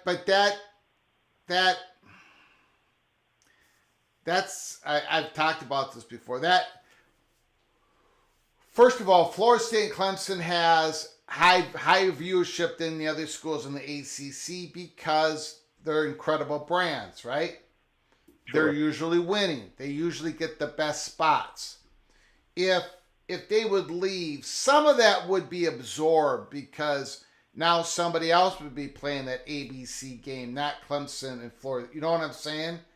Go ahead. It's not quite apples to. It isn't quite. I don't know. It's like Oklahoma and Texas leaving the Big 12.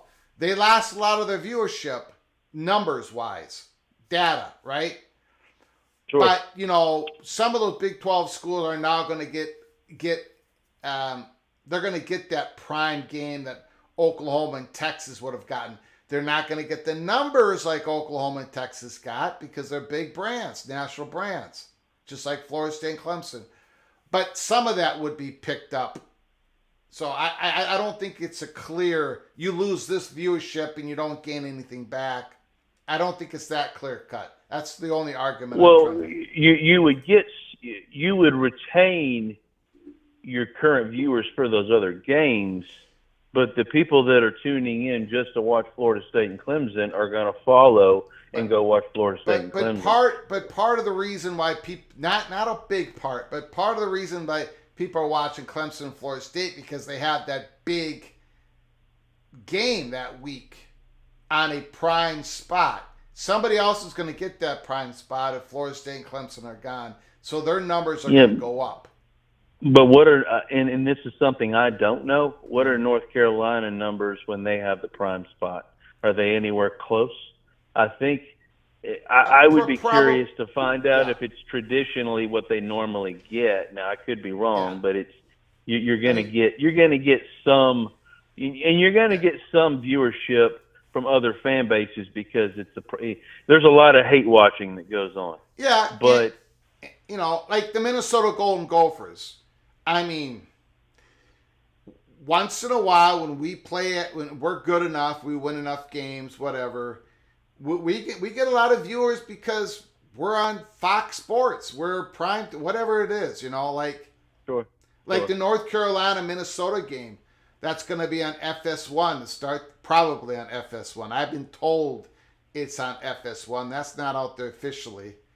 But, that's going to get good numbers for an FS1 slot because it's Thursday night, start the season. All I'm saying is that Oklahoma and Texas have left the Big 12. Those other Big 12 schools are going to grab big prime spots that normally would have gone to Oklahoma every single time.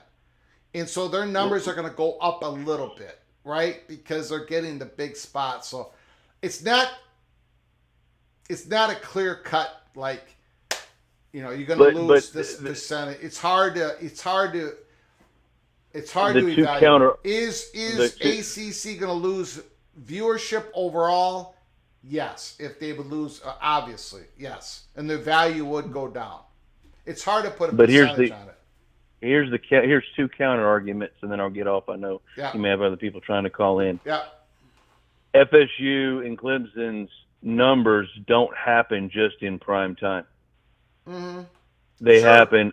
Yes. They'll get 2, 3, 4 million viewers at noon, at 3, at whatever. And when FSU and Clemson play out of conference games, those viewership numbers go from 2, 3, 4 million to 5, 7, 9 million. And so I agree. And that is why it's stipulated in the contract that everybody in the ACC has to play on the ACC network at least once a year, right? Because they want that floor. Same thing with the Big Ten, same thing with the SEC. Yep. And again, I'm going to close out with this. I don't have anything against. I'm to the point where I'm not hating on the ACC. Do I want them to die? I don't want any program to die. I want everybody to have the ability to continue on. It's just my angst is you're being held hostage. We're offering to pay $140 million more than anybody's ever paid to leave a conference. They'll stroke that check today.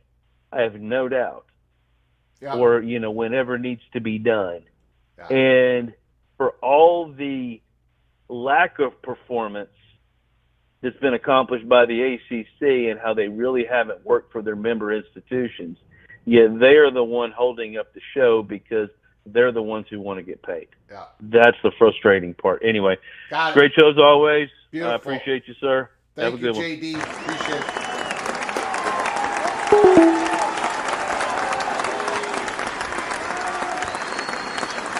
I believe, now this is just speculation, hopefully it's educated speculation. It's my speculation that Florida State, Clemson, if they could get out of the conference right now.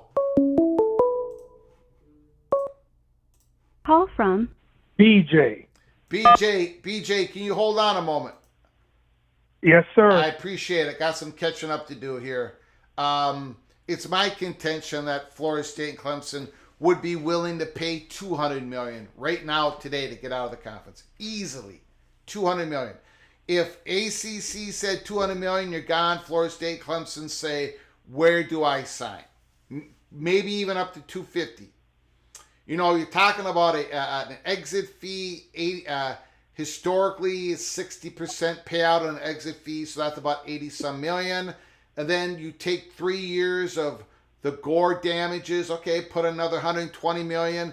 Maybe put another year on Gore damages. Somewhere between 200 and 240, 200 and 240 million. I think Florida State and Clemson would sign on the dotted line.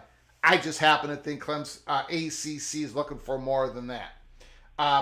Cameron B, Rock Chalk Jayhawk, my wish cast for the summer is Florida State, Miami to the Big Ten, KU, UNC, UVA, and Clemson to the SEC. Swap UVA and West Virginia or VT if you'd like. Thank you so much for your generosity, Rock Chalk Jayhawk, Cameron B. Some of that seems reasonable. I don't know if Kansas. I have not heard anything about Kansas. But anyways, I understand why you're wishing that. That is your wish cast. Again, thank you for your continued generosity to the show, Cameron B. Thank you so very much. Also, I handed out 5 gifted memberships to the community. So,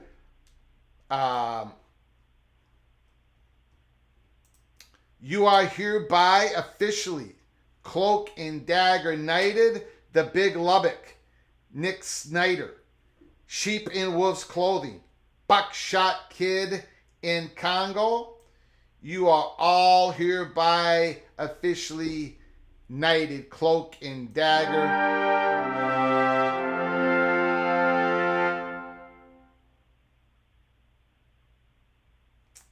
Okay. Justin Lucas. First of all, Ryan Willie, I've told Wild Youth that not everything is data driven. I mean, a lot of it is, but anyways, I just gave an example of how the numbers aren't quite as clear cut as it looks. Ryan Willie, thank you so much for your super chat. The Evil Badger, thank you for your generosity, for your kindness for this college football YouTube channel, helping us keep the lights on. Thank you very much, Justin Lucas. Hey, Greg, the amended complaint was posted.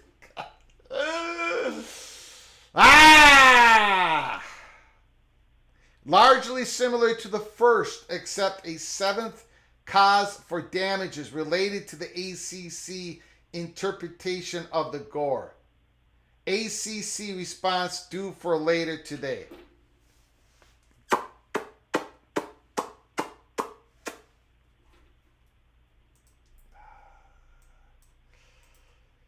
Oh my God! Oh my God! Oh my God! Oh my God!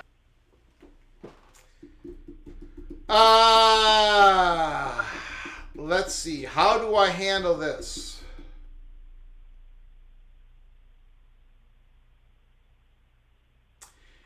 So, in Leon County, you're talking about Leon County, right, Justin?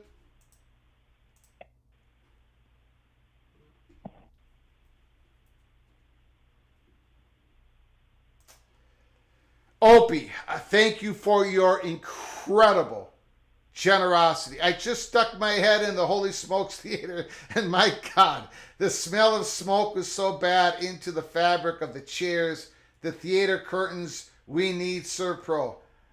Well, yeah, I mean, we're doing 2 shows. We're doing a matinee and a prime time. The popcorn, we got inventory problems. We got people walking out. Things are not quite clean. There is a lot of smoke. There's a lot of yeah, it's there's going to be a lot of movement here. Jeez.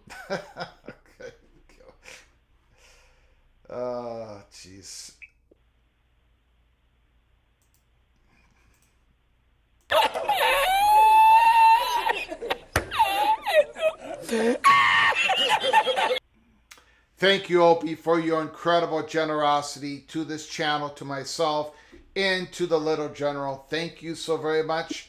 You're a big reason why we keep the lights on open here.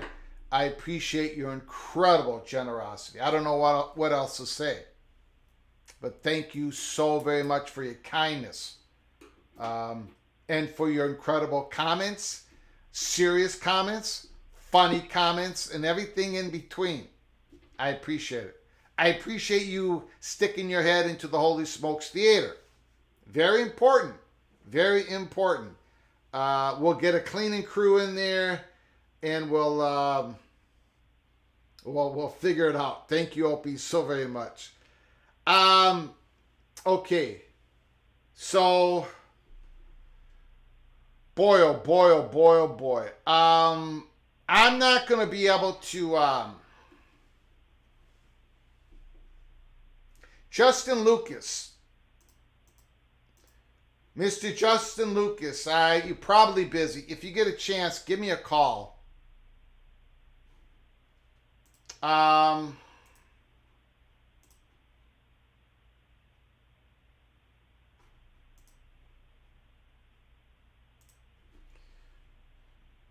If you got a chance, give me a call.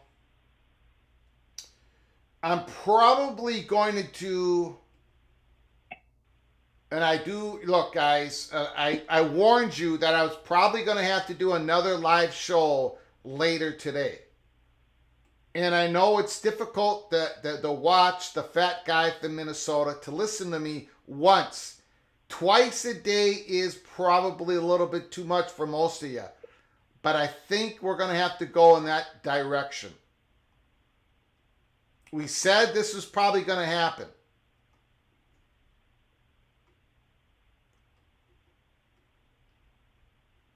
Leon County, the amended complaint was filed. And for us to go through that the way we need to go through it, I think I'm going to have to postpone us talking about it for a little bit here. Maybe we regroup. It's 2 o'clock Eastern time. Maybe at 4:30 Eastern time. We may have to go live again.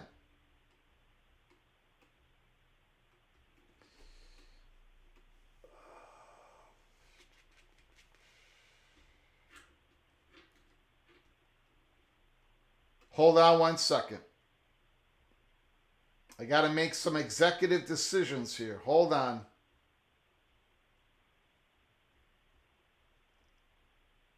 That's why the title, our screen title was Mecklenburg, Pickens, Leon, oh my, because we knew we were going to get hit in many different directions today.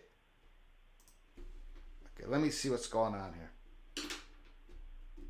Okay, hold on.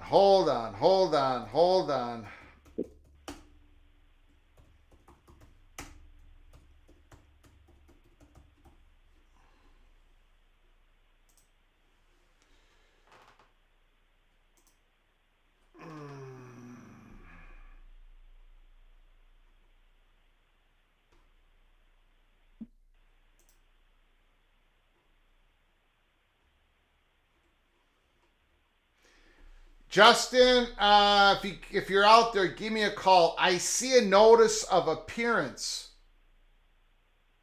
Notice of appearance.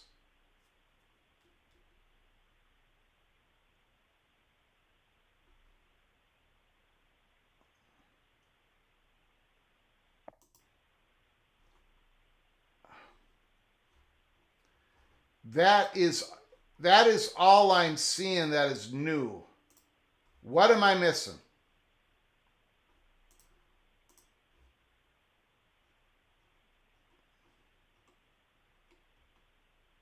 Justin, you got to give me a call or let me know more information in the chat. I don't know where you're getting this information from.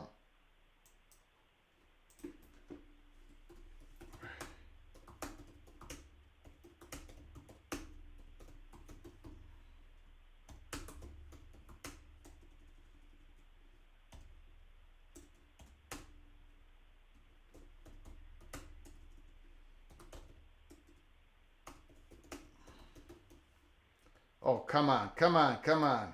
Nothing's working here. It's not listed.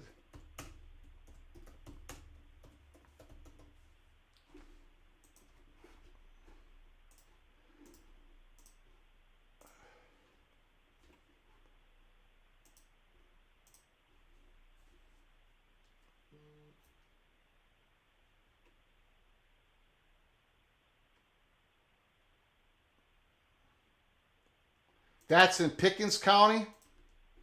I just did a reload on Pickens County. They dropped. No, it's not in Pickens County. It's not in Pickens County. At least I'm not seeing it. We already went through the Pickens County. They put a clarification. We already went through that. It's not. I don't see anything new on Pickens County. And all I see on Leon County is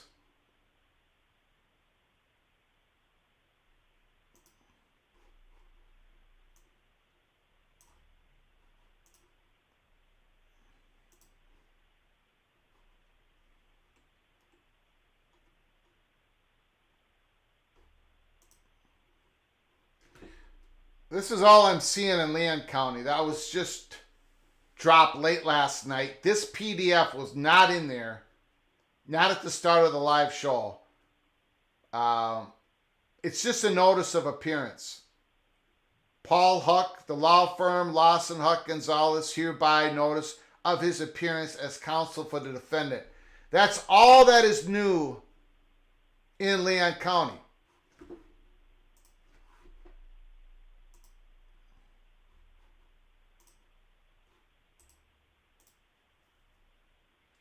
In what is new in Pickens County, we've already been through it. So I am not sure what Justin is talking about. Now, sometimes he has information before what is.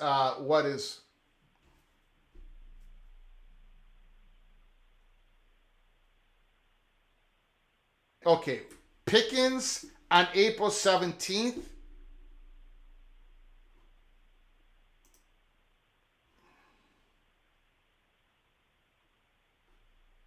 Oh, jeez. That is there. Oh.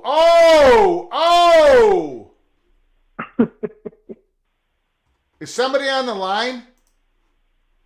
Hello. Yeah, this is BJ. Oh, I'm sorry, BJ. BJ, I'm gonna have to. I have to have you call me later. Okay. I apologize. No worries. We've been waiting for this to drop. It just dropped. We're gonna go through it real quick. Okay. I might have to do another live show again today. I think that's Will do. All right, appreciate it, sir. I'm sorry, BJ. Thank you, Nick Snyder. Thank you, everybody. Thank you, Justin. Let's get to this. Let me pop this up. So Clemson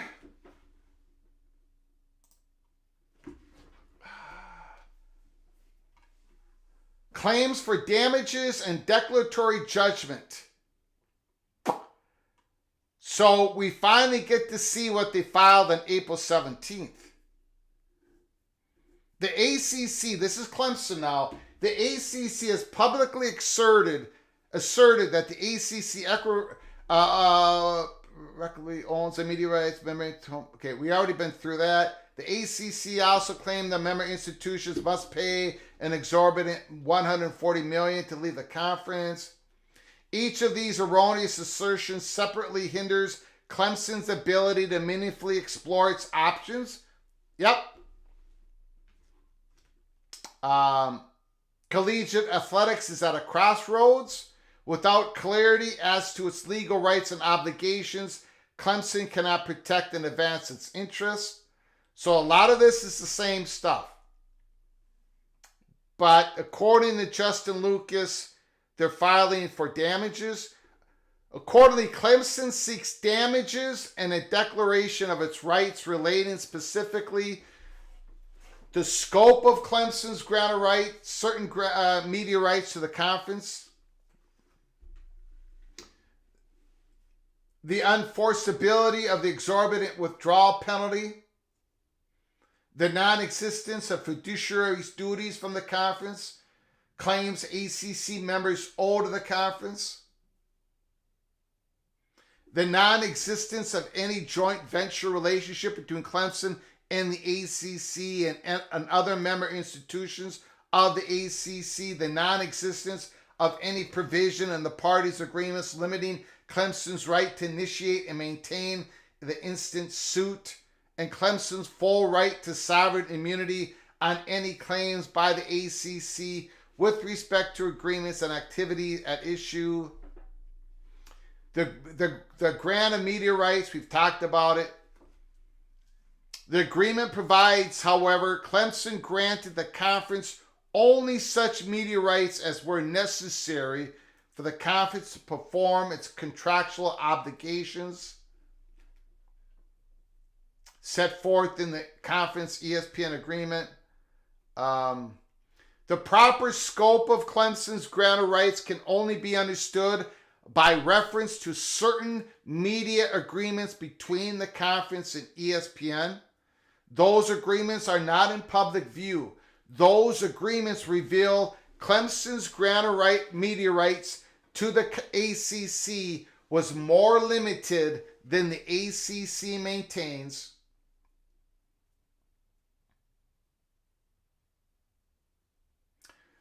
Properly understood, the contractual obligations of the conference did not include providing media rights to games played by a school after that school exit the conference.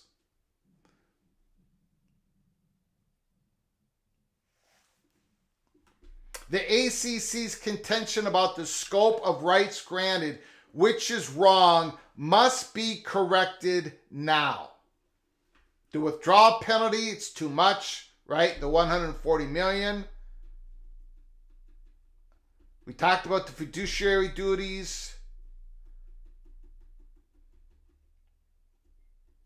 The ACC's misconstruction of Clemson's grant of media rights is stated intention to impose a withdrawal penalty that has escalated to exorbitant levels in recent years.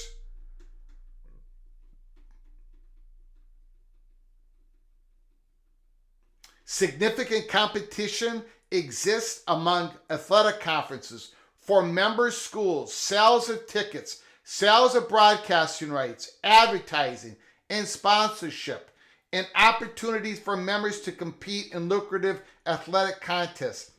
Conference realignment continues to occur with increasing frequency as various conferences and universities seek the affiliations and memberships that best enable them to compete with other universities, with the private sector, and with form of sports and entertainment products.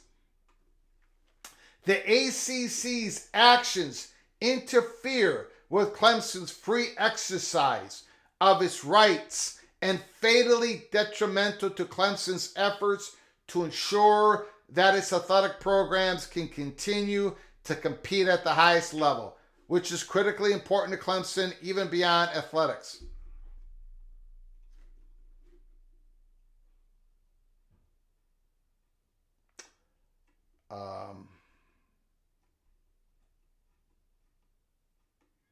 There's redactions on the complaint.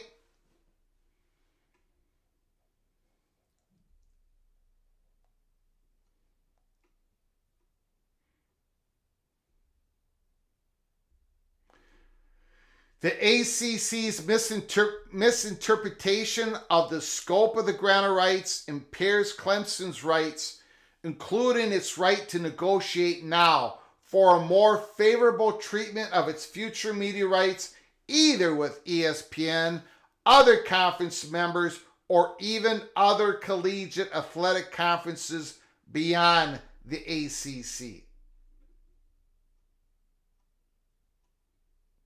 Clemson is unable to pursue a wide range of strategic alternatives that may be necessary for its continued success in collegiate athletics and as an institution.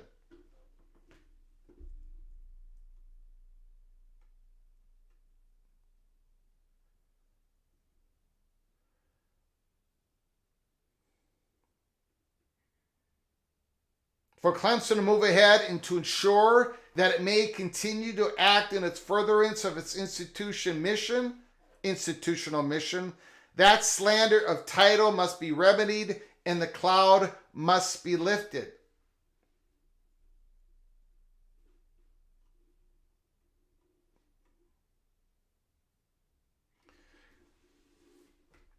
The prospect that a public institution of higher education in South Carolina might possibly be required to pay an unconscionably high withdrawal penalty, one that has ballooned in size since it was first adopted, chills Clemson's ability to explore options that are in the best interest and to negotiate to protect the best interest of its students, student athletes, faculty, alumni, and diminishes the value of Clemson's media rights and athletic brand.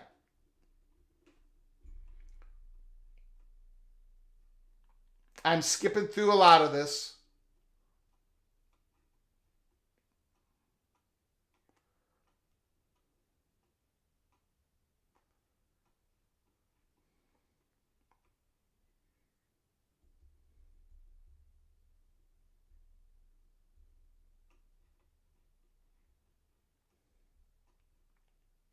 Clemson further seeks damages from the ACC in an amount in excess of this court's minimum jurisdictional limit.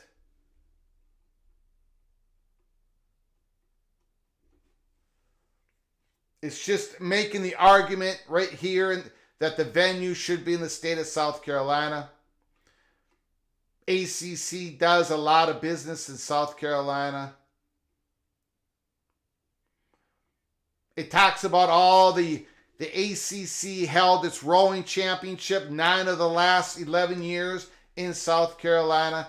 Indoor track field championships in South Carolina. Soccer championships, men's soccer championships, women's championships, ACC women's golf championships, women's basketball championships, men's golf championships. All these examples of ACC marketing, branding, making money in the state of South Carolina. The ACC is subject to this court's personal jurisdiction because of many other things it lists.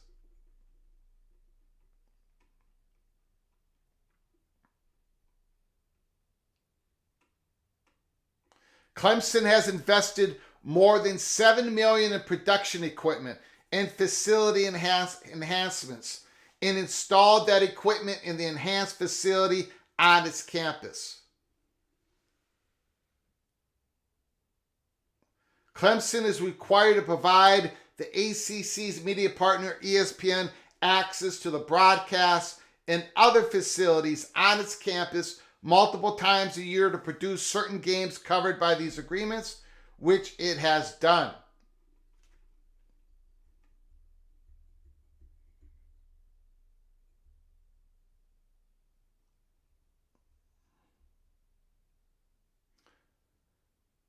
Since the inception of ACC's media agreements and ESPN, the grant of rights, ESPN has produced dozens of games on Clemson's campus.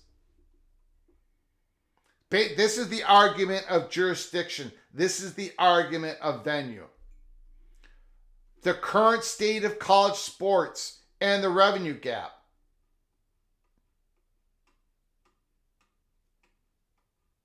I'm just going to skip over that. That's pretty obvious.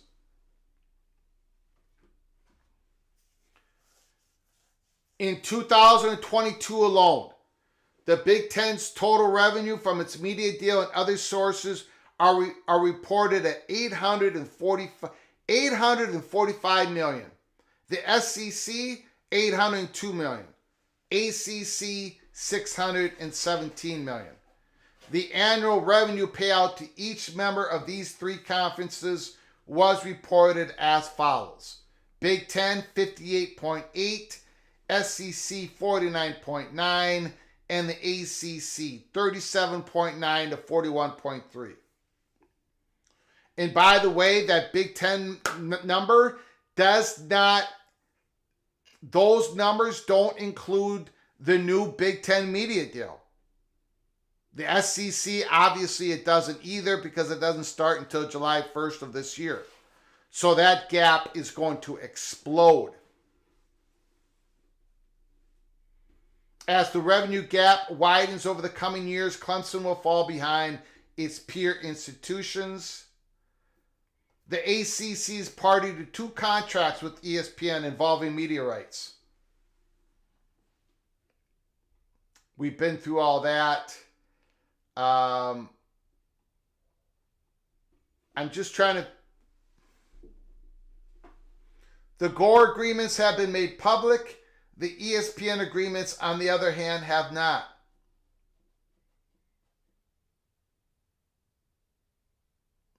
As a result of the secrecy surrounding the ESPN agreements, the public, including media organizations and other collegiate athletic conferences and their members, have been unable to fully understand the vital issue of what rights Clemson has conveyed to the ACC and have, as a result, largely adopted erroneous characterizations that have chilled Clemson's ability to pursue potential opportunities with other conferences and or negotiate alternative revenue sharing proposals among ACC members.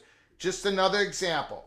If anybody is telling you they know exactly where schools are going, they've gotten offers from other conferences, offers on the table, you know that those people don't know what they are talking about. None of that has happened. Clemson, they've had good information, valuations, but they have not had first-party talks with the SEC or the Big Ten.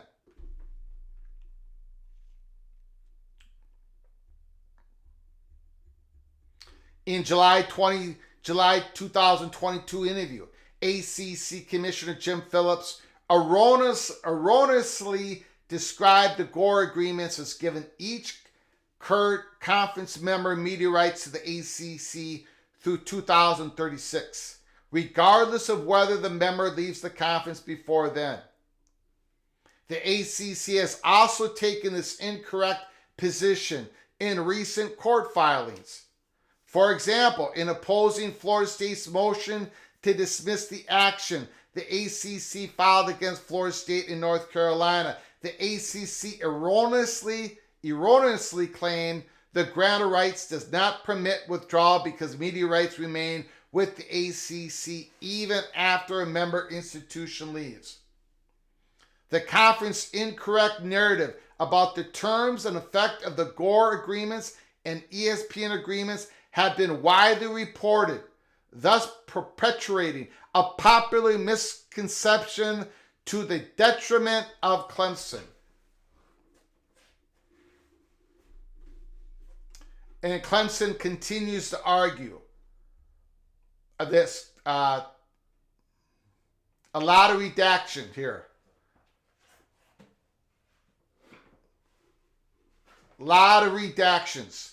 This is probably terms, language coming right out of that ESPN ACC media rights agreement, right? That's why it's being redacted. Clemson was able to finally unredact, put this out in view.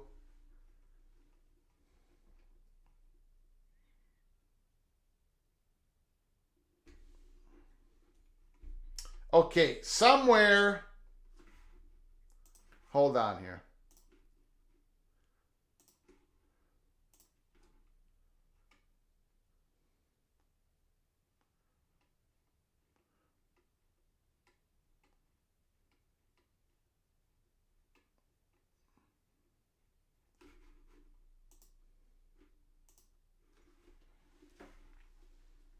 I'm just trying to get to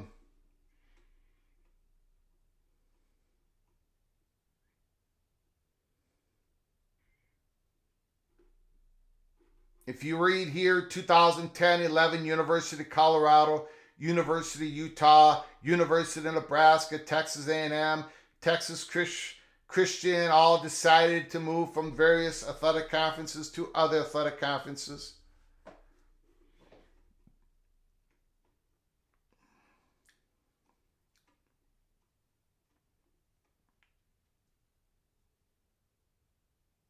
It's talking about Maryland when they left.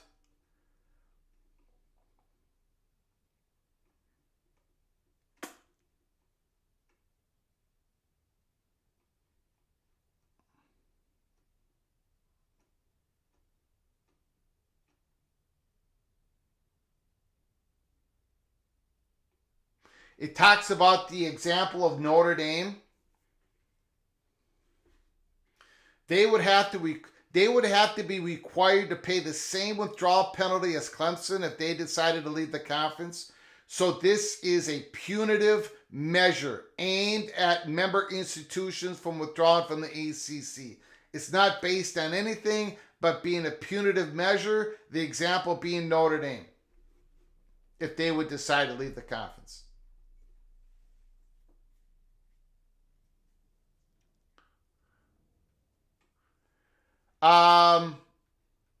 This was all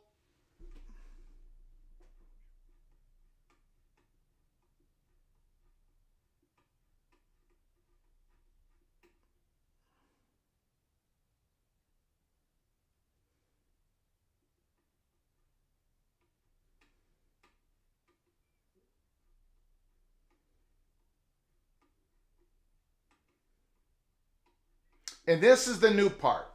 Plaintiff's seventh cause of action for damages, slander of title.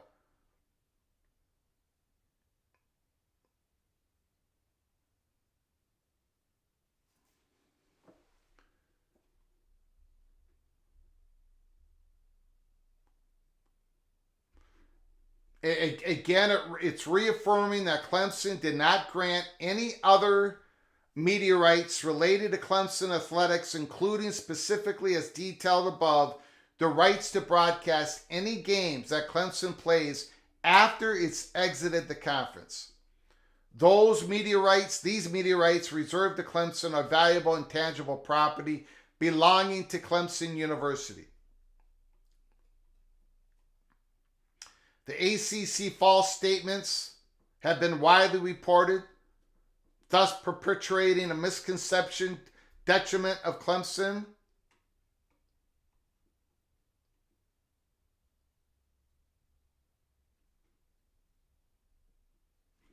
Because of this inaccurate description of the Gore agreements by the ACC and perpetrated by the media, it erroneously appears to other athletic conferences and third parties that Clemson cannot as a legal matter, grant its media rights game played after it is no longer a member of the ACC conference. In other words, the Big Ten and the SEC do not have knowledge, confidence. They don't believe yet that Clemson could give their media rights to the Big Ten or to the SEC once they leave the ACC. And that is harming Clemson.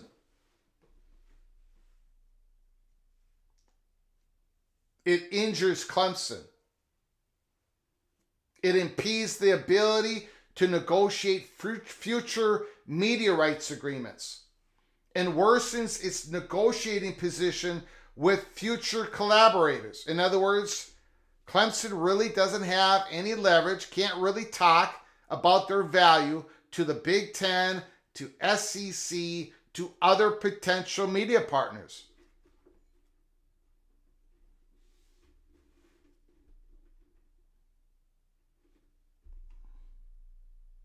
When making the misstatements described above, the ACC intended those statements to harm Clemson's interest and diminish the value of Clemson's intangible property. Alternatively, when making those statements, the ACC acted in reckless and wanton disregard for Clemson's rights and should have recognized that its statements were likely to result in harm to Clemson's interests, in diminution in the value, Clemson's intangible property. Clemson has suffered special damages.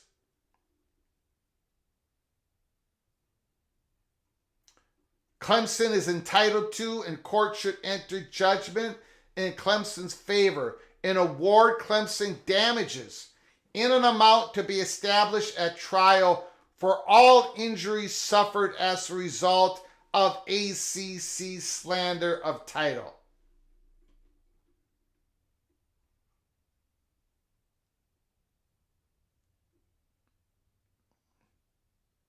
Clemson respectively requests that the court enter a declaratory judgment declaring that the Gore agreements are limited to and only those rights needed to perform ESPN agreements. Award Clemson damages to be determined at trial, including the cost of litigation for harm caused by the ACC's misstatements and slander of Clemson's title to its media rights and other intangible property. Enter a declaratory judgment declaring the withdrawal penalty is void as unconscionable and unenforceable penalty. Enter a declaratory judgment declaring Clemson does not owe any fiduciary duties. Enter a declaratory judgment declaring Clemson is not now nor has ever been in a joint venture relationship with the ACC. Enter a declaratory judgment declaring that Clemson is entitled to full right to sovereign immunity and has not in any way waived such right. Enter a declaratory judgment declaring that Clemson has not breached or violated any obligation to the ACC or any other entity by initiating or maintaining the instant suit. Award punitive damages to Clemson for the ACC's willful and malicious conduct. Award attorney fees incurred by Clemson in action with respect to its claim for slandered title and other claims. Award the cost of this action to Clemson. Award such other and further relief in Clemson's favor as the court deems necessary or proper. Clemson filing for damages. Basically, wow. That was a lot. Thank you for your patience, everybody. So Clemson, now that we see the entirety of their complaint filed on April 17th, that amended complaint, the amended complaint on April 17th, Remember, we knew it was there, but it hadn't been put out there yet. If you go to my Twitter page, my X account, you see on April 17th, I say, whoa, what is this? Clemson has filed something. That's what this was. And now we see it. A lot of redaction in it, but Clemson is suing the ACC for damages. It is hard to soak it all in, especially when we're running out of time. We knew that this could happen today. We've covered a lot today. We've been on the air for 2 hours, 2.5 hours. So I think we need to close it up because I got some things I got to get done. We may have to come back here later on tonight. So if you're new to the channel, if you haven't subscribed yet, please hit the subscribe button, open up your notifications. I do apologize to BJ and everybody else who wanted to call this live show, but that's just dropped on us. Pickens County, April 17th, that amended complaint filed by Clemson, it came out, we could see it, we read it, we went through it. We kind of rushed it, but that's the hand that we were given here at Peek Around the Corner. I do appreciate you all coming on in. I appreciate the incredible donations, the comments, the phone calls. We will regroup. We may come on later tonight. Later this afternoon. There's going to be reports on it, articles about what Clemson hit hard today, or actually it happened April 17th. They want damages, baby. They want damages. They're saying the ACC is misstating what the grant of rights says, what the media rights agreement says, and it's hurting Clemson. They cannot proceed with serious talks with any other media partners, with any other future media partners, with any other future conferences that they might be affiliated with. It's hurting Clemson's ability. We saw this. Let me see if I can find it here.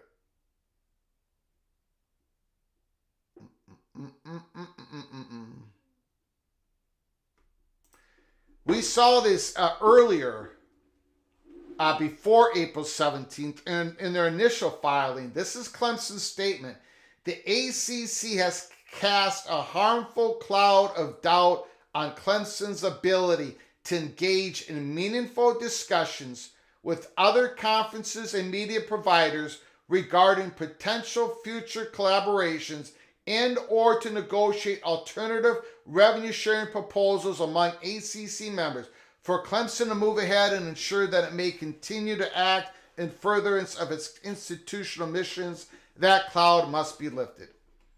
And their amended complaint today, actually filed on April 17th, now they are going after damages to the ACC. So that's where we are. Stick with us here at Peek Around the Corner. We're following everything that's going on in Pickens, Mecklenburg County, the transfer portal, Leon County, Cooper, Bledsoe.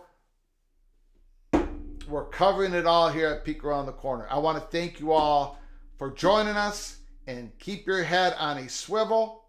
Make sure you smash that like button before you leave. Make sure you open up your notifications. Subscribe to our channel. We'll probably be coming on live later today with a whole bunch of more breaking news and information in all of college football. Until next time, from all of us at PATC to all of you, please, you all take great care of each other. Thank you so very much.